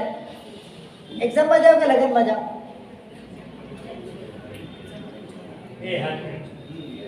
તો પછી પાછળ ના હચવાય. અડધો કલાક પાછળ ન જ મોકલાય છોકરાને. મા બાપ ના પાડે. ઘણા છોકરા મને આવે કે મારે સાહેબ મમ્મી ના બોલતી હે, મમ્મી ના પાડે છે કે એક્ઝામ છે એટલે પાઠશાળા નહીં જવાનું. સ્કૂલમાં લાઈવ છે, પાઠશાળામાં લાઈવ છે. પાઠશાળામાં જ લાઈફ છે, સ્કૂલમાં તો નાઈફ છે, નાઈફ. એ ત્યાં ભણી તમને કાપશે, બીજું કંઈ જ નહીં કરે. ઉપયોગ રાખવા છે. અડધો કલાક પણ છોકરાઓને નિયમિત પાઠશાળા. મેં તો એ પણ કીધું હતું કે હવે મોટાઓની પાઠશાળા ચાલુ કરો. મહેતાજી શેની? 30 વર્ષ ઉપરના, 30 થી 100 વર્ષ. જીતુભાઈ, પાઠશાળા ચોપડી લઈને જવાનું ભણવા માટે, મોટાની પાઠશાળા. આજે પણ અમે ભણતા હતા ત્યારે બિઝનેસમાં હતા, ચંદ્રબાબુ સ્વામી જયસમ પ્રાર્થના સમાજ, 9 થી 10 મોટાની પાઠશાળા. બધા જ ભણેલા આવે, કાં બધા 30 વર્ષ ઉપરના પાઠશાળા ભણવા માટે 1 કલાક બધા ભણે. કોઈ હજી શાંતિ શીખ્યા છે, કોઈ આ શીખ્યા છે, કોઈ તે શીખ્યા છે. પ્રતિગણો બોલતા નથી. સામે કમસે કમ સામે લેવા માટે વિધિ તો શીખી જાય. એટલે એ પાઠશાળાનું આયોજન અહીંયા કરવા જેવું ખરું. હા અજયભાઈ, પહેલો નંબર તમારો બેસવા માટે પાઠશાળામાં. કંઈક શીખવા મળશે બહેનો માટે ને ભાઈઓ માટે, બધા માટે. કમસે કમ તમને સૂત્રાવળીની શુદ્ધિ માટે.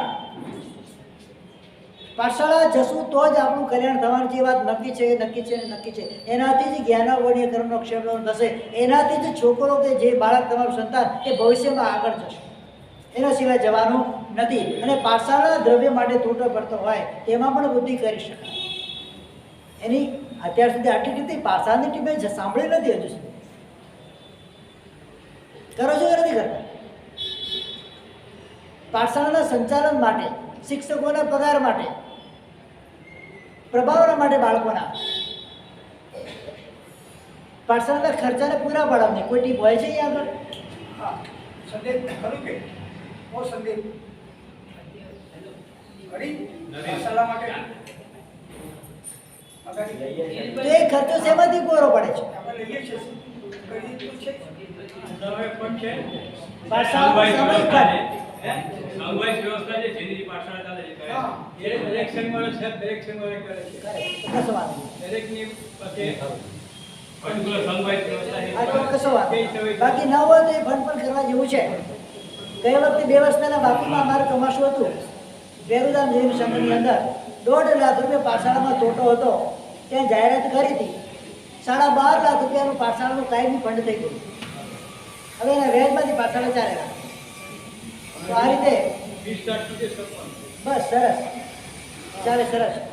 હવે શુદ્ધ લેખન પ્રકાશનની અંદર ઉચિત લાભ લેવાનો જે તમને પહેલાં મેં કીધું એમાં લાભ લઈ શકાય. સૂત્રોને શુદ્ધ બોલવા વગેરે જ્ઞાનની આશાતના કરનાર વ્યક્તિ પાગલ, મંદમતી, મૂર્ખ, તોતલા, ગોબડા વગેરે બનતા હોય છે.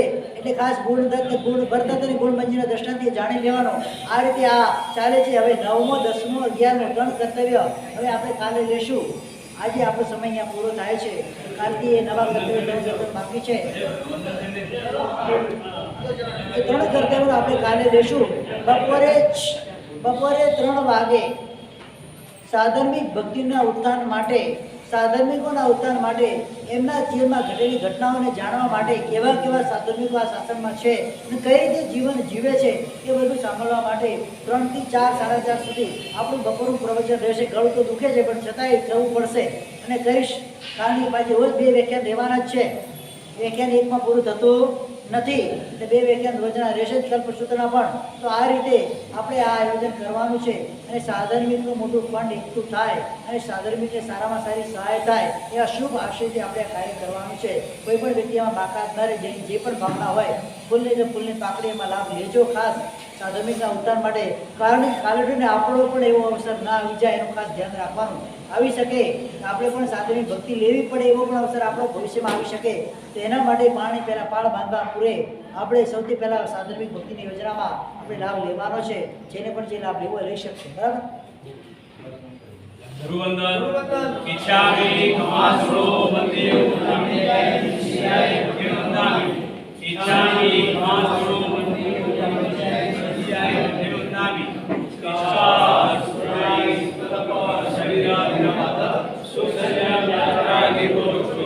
સ્વામી સાતા છે હાથ પાણીનો લાભ સુજી ઈચ્છા કરના સંદેશા ઉપર અબોધ્યોની અભ્યંતર રાયમ આવ્યો ઈચ્છા આમે નિકાય જાનકી જે તિંબર વિદ્યમ મતે પાણી મેં છે અલાવે સલા વિચાર સર્મ કરે અંતર બસે ઉરી બસે જાનકી મધ્ય વેળે ગુરુ સમોયવા બે જણ હલ જણ ઈચ્છામિ કમાસરો મંદિર